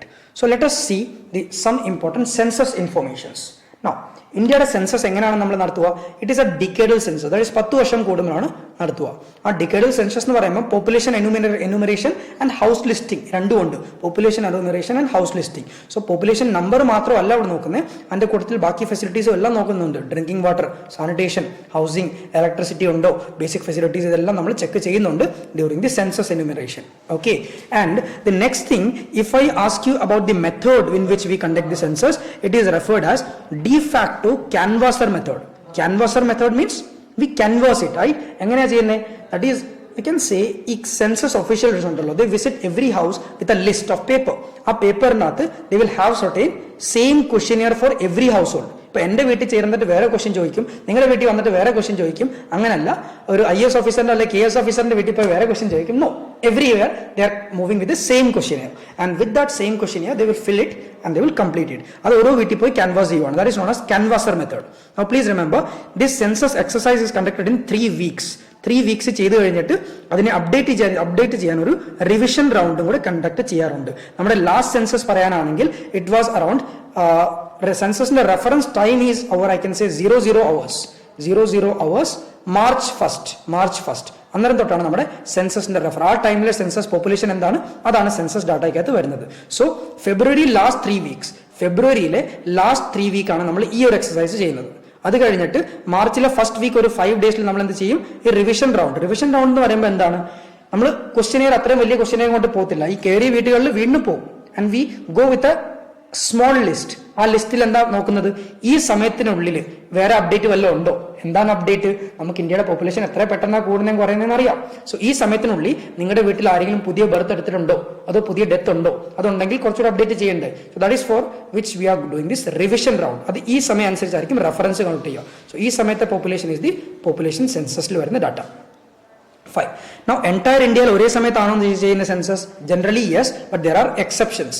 Himachal Pradesh, Uttarakhand, Jammu and Kashmir അവിടുത്തെ census നേരത്തെ തന്നെ കഴിഞ്ഞിരിക്കും. ലൈക്ക് ഒക്ടോബർ മാസമൊക്കെ ആകുമ്പോഴേ കഴിഞ്ഞിരിക്കും. ദി റീസൺ ഈസ്, ഈ പറയുന്ന സമയത്ത് ഫെബ്രുവരി സമയത്തൊക്കെ ഇവിടെ എക്സ്ട്രീം വിന്റർ ആണ്, സ്നോ കവേർഡ് ഏരിയ ആയിരിക്കും. സോ സെൻസസ് ഒഫീഷ്യൽസിനൊക്കെ പല വീടുകളിലും എത്താൻ പറ്റാതാവും. അതുകൊണ്ട് അവിടെ നേരത്തെ കണ്ടക്ട് ചെയ്യും. Next will just check certain facts. First one, 2001 to 11 was the first decade except 2011-12. ഇവിടെ നമ്മൾ കണ്ടിരുന്ന പോപ്പുലേഷൻ ഗ്രോത്ത് കിട്ടുന്ന കുറവായിരുന്നു, which has actually added less population compared to previous decade. Please remember, this is very important point. You can quote such points population relatedly. എന്താണ് point പറഞ്ഞത്? For example, നമ്മൾ 10 വർഷത്തെ census അല്ല പറയുന്നത്. സോ ഫോർ എക്സാമ്പിൾ 1991-2001 ഈ സെൻസസിൽ suppose നമുക്ക് add ചെയ്ത population it was suppose 100 numbers. But ഞാൻ പറഞ്ഞത് 2001 to 2011 ഈ ഒരു ടൈം പീരീഡിൽ ആഡ് ചെയ്ത പോപ്പുലേഷൻ ടോട്ടൽ നോക്കാനാണെങ്കിൽ 99 ഉള്ളൂ. That is there is a slight decline in the total number of addition. This is a very big point. Total absolute ടേമിലും കുറഞ്ഞു തുടങ്ങി. Right. Next data you can quote. Decadal growth rate എത്രയാണ് with respect to census? 17.64. ഏറ്റവും 5 States ഏതാണ് highest population? UP, Maharashtra, Bihar, west Bengal, Andhra Pradesh. This is now changed, but I have just included the census data. എന്തുകൊണ്ടാണ് change ആയത്? Andhra Pradesh bifurcation നടന്നു. Telangana. Right. Least population 5 states: Sikkim, Mizoram, Arunachal Pradesh, Goa and Nagaland. So please remember, except Goa, all are northeastern states. യൂട്ടീസും കൂടെ, union ടെറിട്ടറീസും കൂടെ combine ചെയ്യുവാണെങ്കിൽ Lakshadweep has least population. It is not Sikkim, it is Lakshadweep. യൂട്ടീസും കൂടെ comparison വരുവാണെങ്കിൽ it is just data. Okay, I'm just going fast. EAG states ഞാൻ ഇന്ന് പറഞ്ഞിരുന്നു, empowered action group states. These are the 8 states EAG states. Okay, സെൻസസിൽ mention ചെയ്യുന്ന points ആണ്. ഇതൊന്നും ആവശ്യമില്ല, ഇസ് ആർ ഔട്ട്ഡേറ്റഡ്. 10 വർഷം കഴിഞ്ഞതൊക്കെ പറഞ്ഞിട്ട്. Population of UP is more than population of Brazil. Population of UP plus Maharashtra is more than population of USA. Right? Leave this. These facts are not that much important now. You can forget it. Next is world's countries by population. Highest population is in China, second is India, next is US, Indonesia, Pakistan and Brazil. Brazil ഇവിടെ ആയിരുന്നു, അത് shift ഉണ്ടായിട്ടുണ്ട്. Now please remember, these are the highly, or I can say top populated countries in the world. So next, population density. ഇന്ത്യയുടെ last census അനുസരിച്ച് population density നോക്കാനാണെങ്കിൽ it is 382 persons per square kilometer. This is the population density of the country. Now ഒരു basic rule പറഞ്ഞുതരാം to understand the population density of the country. Just ആ trend ഒന്ന് മനസ്സിലാക്കിയിരിക്കുക. Suppose this is our India here.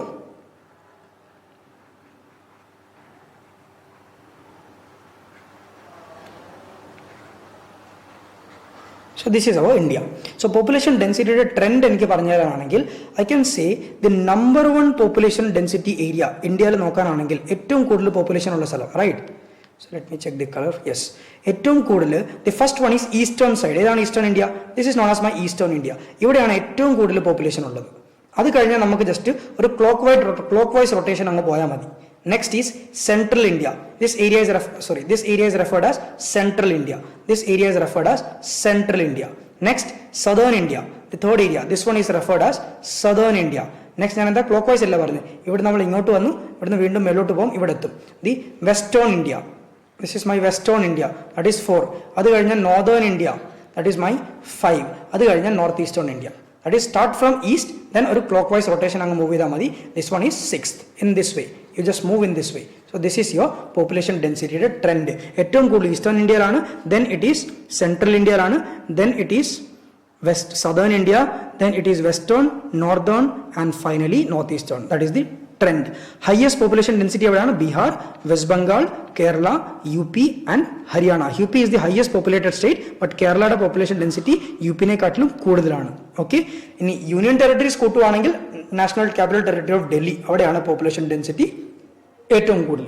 Next is lowest പറയുകയാണ് it's Arunachal Pradesh, because it's a huge state with highly dense forest, അതുകൊണ്ട് population density കുറവാണ്. And you can see here all are north eastern states. Arunachal Pradesh, don't consider this as Andhra Pradesh, അതാണ് ഒരു R ഇട്ടത്. Okay, Arunachal Pradesh, Mizoram, Sikkim, Nagaland and Manipur. These are the states having least population densities. Sex ratio, ഇന്ത്യയുടെ sex ratio നോക്കുകയാണെങ്കിൽ it is 940. Sex ratio എന്ന് പറയുമ്പോൾ males per 1000 females, that is 1000 ആണുങ്ങൾക്ക് 940 females. That is the sex ratio in the country. It has improved. Previously 933 ആയിരുന്നു 2011 census. Now it is 940. So it is good. But please remember, child sex ratio നോക്കാനാണെങ്കിൽ, child sex ratio means 1 to 6 years of 6 years below ഉള്ള child, up to 6 years of children, അവരുടെ ഏജിന് ആ ഏജിലുള്ള sex composition അത് നോക്കുമ്പോഴാണ് child sex ratio. And that is poor. Please remember 919 ഉള്ളൂ. And that is A bad trend. പറയാൻ പറ്റത്തില്ല, next സെൻസസിൽ ഇത് കാരണം ചിലപ്പം കുറഞ്ഞൊക്കെ വരാം. Best States with respect to sex ratio it is Kerala 1084, കൂടുതൽ ഫീമെയിൽ ആണ്. Next is Tamil Nadu, then Andhra Pradesh. Worst is Haryana, you can check 877. Jammu and Kashmir and Sikkim, these are the States with worst sex ratio. So global sex ratio comparison നിങ്ങൾക്ക് എവിടെയെങ്കിലുമൊക്കെ വേണമെങ്കിൽ ചെയ്യാം. See most of the developed കൺട്രീസിന് എല്ലാം sex ratio കൂടുതലാണ്. That is female ആണ് കൂടുതലുള്ളത്. You can check it here. And വേൾഡിലെ sex ratio is 984. So India sex ratio is below world average sex ratio. That is not good. USA this one, Japan, Brazil. Do you remember നമ്മൾ ഇന്ന് ചൈനയുടെ antinatalist policy discuss ചെയ്തപ്പോൾ പറഞ്ഞിരുന്നു 926. It is very poor than India. But please remember all other neighbors of India except Bhutan, their sex ratios are all better than India. Can you see? Pakistan 943, India katti kodala. Bangladesh India katti kodala. Nepal is above unity. Bhutan poor aanu. See, Sri Lanka much better. Myanmar much better. So India's neighbors ne ellam sex ratio is better than India except Bhutan and China. So that can be a comparison. You can draw it from here. Literacy rate, India it is around 74.04, and at the female literacy, it's my mistake, I'm really sorry, you can edit it, it's my mistake in this slide. It is your, sorry, let me just change this for 1 minute. So it's a writing mistake in between here. So I can say this is male, okay, this is male and this is female. Female literacy is 65.46, male is 82. Right? And please remember, as per last census, the total number of literates added, female outnumbered males. Last census കൂടുതൽ additional literates in the female through ആയിരുന്നു. Definitely അവർ ആദ്യം കുറവായിരുന്നു, അതുകൊണ്ട് കൂടുതൽ number literate ആയി വരുന്നു. That is the thing. Best is again Kerala, Lakshadweep and Mizoram with respect to literacy. Worst is Bihar, Arunachal Pradesh and Rajasthan. So these are certain datas. So this is all from my side regarding this particular topic, that is human geography or the population geography. So I think the things are very much clear till now. So what are the things we have concluded? We have studied a very non-conventional topic of geography, that is, I can say, the human geography portion, the social geography portion. I hope you liked the topic. It was very much interesting. I hope you didn't get bored. But please remember, ഈ topic ഞാൻ തുടങ്ങുന്നതിന് മുന്നേ പറഞ്ഞിരുന്നു, you are not going to use these datas in geography only. നിങ്ങൾക്ക് പല answer എഴുതുമ്പോൾ social ആസ്പെക്ട്സിലും പല ആൻസേഴ്സ് ഒക്കെ എഴുതുമ്പം you can quote these certain important datas here. കുറേ നല്ല ഡാറ്റാസ് ഉണ്ട്, കുറേ കമ്പാരിസൺസ് ഉണ്ട്. So these ട്രെൻഡും കാര്യങ്ങളെല്ലാം you can understand them well and you can write them well in the answer. And try to utilize this because these points can fetch you marks because these are some standard datas, some good datas which can directly quote in the answer. നമ്മളൊരു answer എഴുതുമ്പോൾ എപ്പോഴും layman ടേമിൽ എഴുതുന്നതിനെക്കാട്ടി നല്ലത് കുറച്ച് നല്ല datas ഉണ്ടെങ്കിൽ ആൻസറിന്റെ quality becomes good and you can fetch marks. So എല്ലാം ഒന്നും ഓർത്തിരിക്കാൻ നല്ല ഞാൻ പറയുന്നത് some of the datas which you can remember, I will advise you to remember and write it. If factual information, numbers, it is not that much important. Yes, if you can remember certain percentages, that is fine, well, good. But ellam individual itre millions, itre numbers, no, that is not required. But have that comparative analysis. So we have studied what is demographic transition model, what is J curve and S curve ennu manasilaaki, what is ettom basically what is determinism, possibilism, neo-determinism. We have understood about migration, global, കേരളത്തിന്റെ present status ചെറുതായിട്ട് നമുക്കൊന്ന് മനസ്സിലായി, right? So one more thing with respect to migration, ഞാൻ ഇടയ്ക്കൊന്ന് വിട്ടുപോയെന്ന് പറഞ്ഞുതരാം. Like migration, I can say it is a step by step process. Suddenly നടക്കുന്ന ഒരു സ്റ്റെപ്പ് അല്ല migration. If I give you an example, നമ്മുടെ കേരളത്തിൽ നിന്നുള്ള ലൈക്ക് ഫോർ എക്സാമ്പിൾ മലയാളീസിന്റെ കാര്യം പറയുവാണെങ്കിൽ ആദ്യം നമ്മുടെ മൈഗ്രേഷൻ എങ്ങനെ നടന്നത്? From Kerala people use to go to Bombay. ആദ്യം ബോംബെ പോയി കുറേ നാൾ നിൽക്കും, അവിടെ പോയി ജോലിയൊക്കെ പഠിക്കും, ഭാഷ പഠിക്കും. അവിടെ നമ്മുടെ ആരെങ്കിലും ഗഫൂർ ഖാനെ കണ്ടുപിടിക്കും, ഗഫൂർ ഖാന്റെ കൂടെ കപ്പലിൽ കയറി ദുബായിലെത്തും. So it was a stage, right? ബോംബെയിൽ എത്തുന്നു, അവിടുന്ന് ഓപ്പർച്യൂണിറ്റി പുതിയ കിട്ടുന്നു, then they shift in to next area, right? Directly ഇവിടുന്ന് അങ്ങ് ദുബായ് ചാടുവല്ലായിരുന്നു. പിന്നെ ഇപ്പോഴത്തെ സിറ്റുവേഷൻ എന്താണ്? ദുബായിലും എല്ലായിടത്തും എത്തിക്കഴിഞ്ഞപ്പോൾ, യു എയിലൊക്കെ എത്തിക്കഴിഞ്ഞപ്പോൾ, മിഡിൽ ഈസ്റ്റ് എത്തിക്കഴിഞ്ഞപ്പം ദേ നോ ദാറ്റ് കുറച്ചുകൂടെ അപ്പുറത്ത് പോയാൽ കുറച്ചുകൂടെ ബെറ്റർ ഓപ്പർച്യൂണിറ്റീസ് ആണ്. Canada, UK, Australia, US. So that now they are shifting into that area. So this is step by step process. Suddenly alla shift നടക്കുന്നത്. ഇപ്പോൾ ഡയറക്ട്ലി ഷിഫ്റ്റ് ചെയ്ത് പോകും because you have that track now. അതേപോലെയാണ് ഈ ബംഗാളികളുടെ population. ഇപ്പോൾ നമ്മൾ കേരളത്തിനെ കുറിച്ച് പറയുമ്പോൾ usually they won't come to Kerala. Previously അവരെല്ലാം എവിടെ പോകുന്നത്? ഈ ബോംബെ, ഡൽഹി ആ ഒരു പാട്ടിലായിരുന്നു പോയിക്കൊണ്ടിരുന്നത്. നൗ അവർക്ക് എന്ത് മനസ്സിലായി? അവിടെ ചെന്നപ്പോൾ ഇവിടുത്തെ ആൾക്കാരെ പരിചയപ്പെട്ടു. And they knew that the same work they are doing there in Kerala they will be paid more. So they came here. ഇവിടെ വന്നു. ഇനി ഇവിടെ വന്നു കഴിയുമ്പോൾ what will they understand? They will understand that ഇപ്പൊ ഞാൻ ജോലി ചെയ്യുന്ന വീട്ടിൽ, അതേ വീട്ടിലെ ചേട്ടൻ ഞാൻ ജോലി ചെയ്യുന്ന സെയിം ജോലി ആയിരിക്കും പുറത്തു പോയി ചെയ്യുന്നത്, but he is earning much more than me. So now he will try to move there. അവിടെ ചെന്ന് കഴിയുമ്പോൾ പുതിയ opportunity, shift again. So this migration is a step by step process. It does not take place suddenly. So അങ്ങനെ പല ഫാക്ട്സും കാര്യങ്ങളൊക്കെ ഉണ്ട്. You can just have these concepts in your mind and you can use certain things in the answers whichever you feel right. So that is the concept of your human geography. അത് കഴിഞ്ഞിട്ട് നമ്മൾ lastly discuss ചെയ്തത്, yes we have discussed about population problem. That was very important topic. We are facing that and yes we are relatively good at it now. So we are controlling that. Entire India ഒരേപോലെ അല്ല. Especially you have to remember with respect to Kerala, നമ്മൾ ഒരുപാട് ആദ്യം തന്നെ cooperate ചെയ്ത states ആണ് because of literacy, education, women empowerment, all these particular aspects. Finally we have moved in to the census datas. ഇന്ത്യയുടെ final അത് കുറച്ച് എന്തെങ്കിലുമൊക്കെ നിങ്ങൾക്ക് ഓർത്തിരിക്കാൻ പറ്റുന്ന ഫാക്ട്സ് ഉണ്ടെങ്കിൽ ഓർത്തിരിക്കുക, ആൻസറിൽ യൂസ് ചെയ്യാൻ വേണ്ടി. Nobody is going to ask you directly give the list of top 5 states having highest density of population. No, that is not required. ബസ് നിങ്ങൾക്ക് ഓർത്തിരിക്കാനുള്ള കുറച്ച് കാര്യങ്ങളൊക്കെ you can remember through it. That is all. So that is all from my side regarding the topic, that is human geography. So I hope you like the lecture. So let me know in the comment section if you like the lecture, any suggestions, any opinion, whatever you feel, you can reply to the comment section. I will read definitely, and if you required, if I need to reply anywhere, I can reply there also. So thank you from my part. I hope you enjoyed the class. Thanks. Take care. Bye.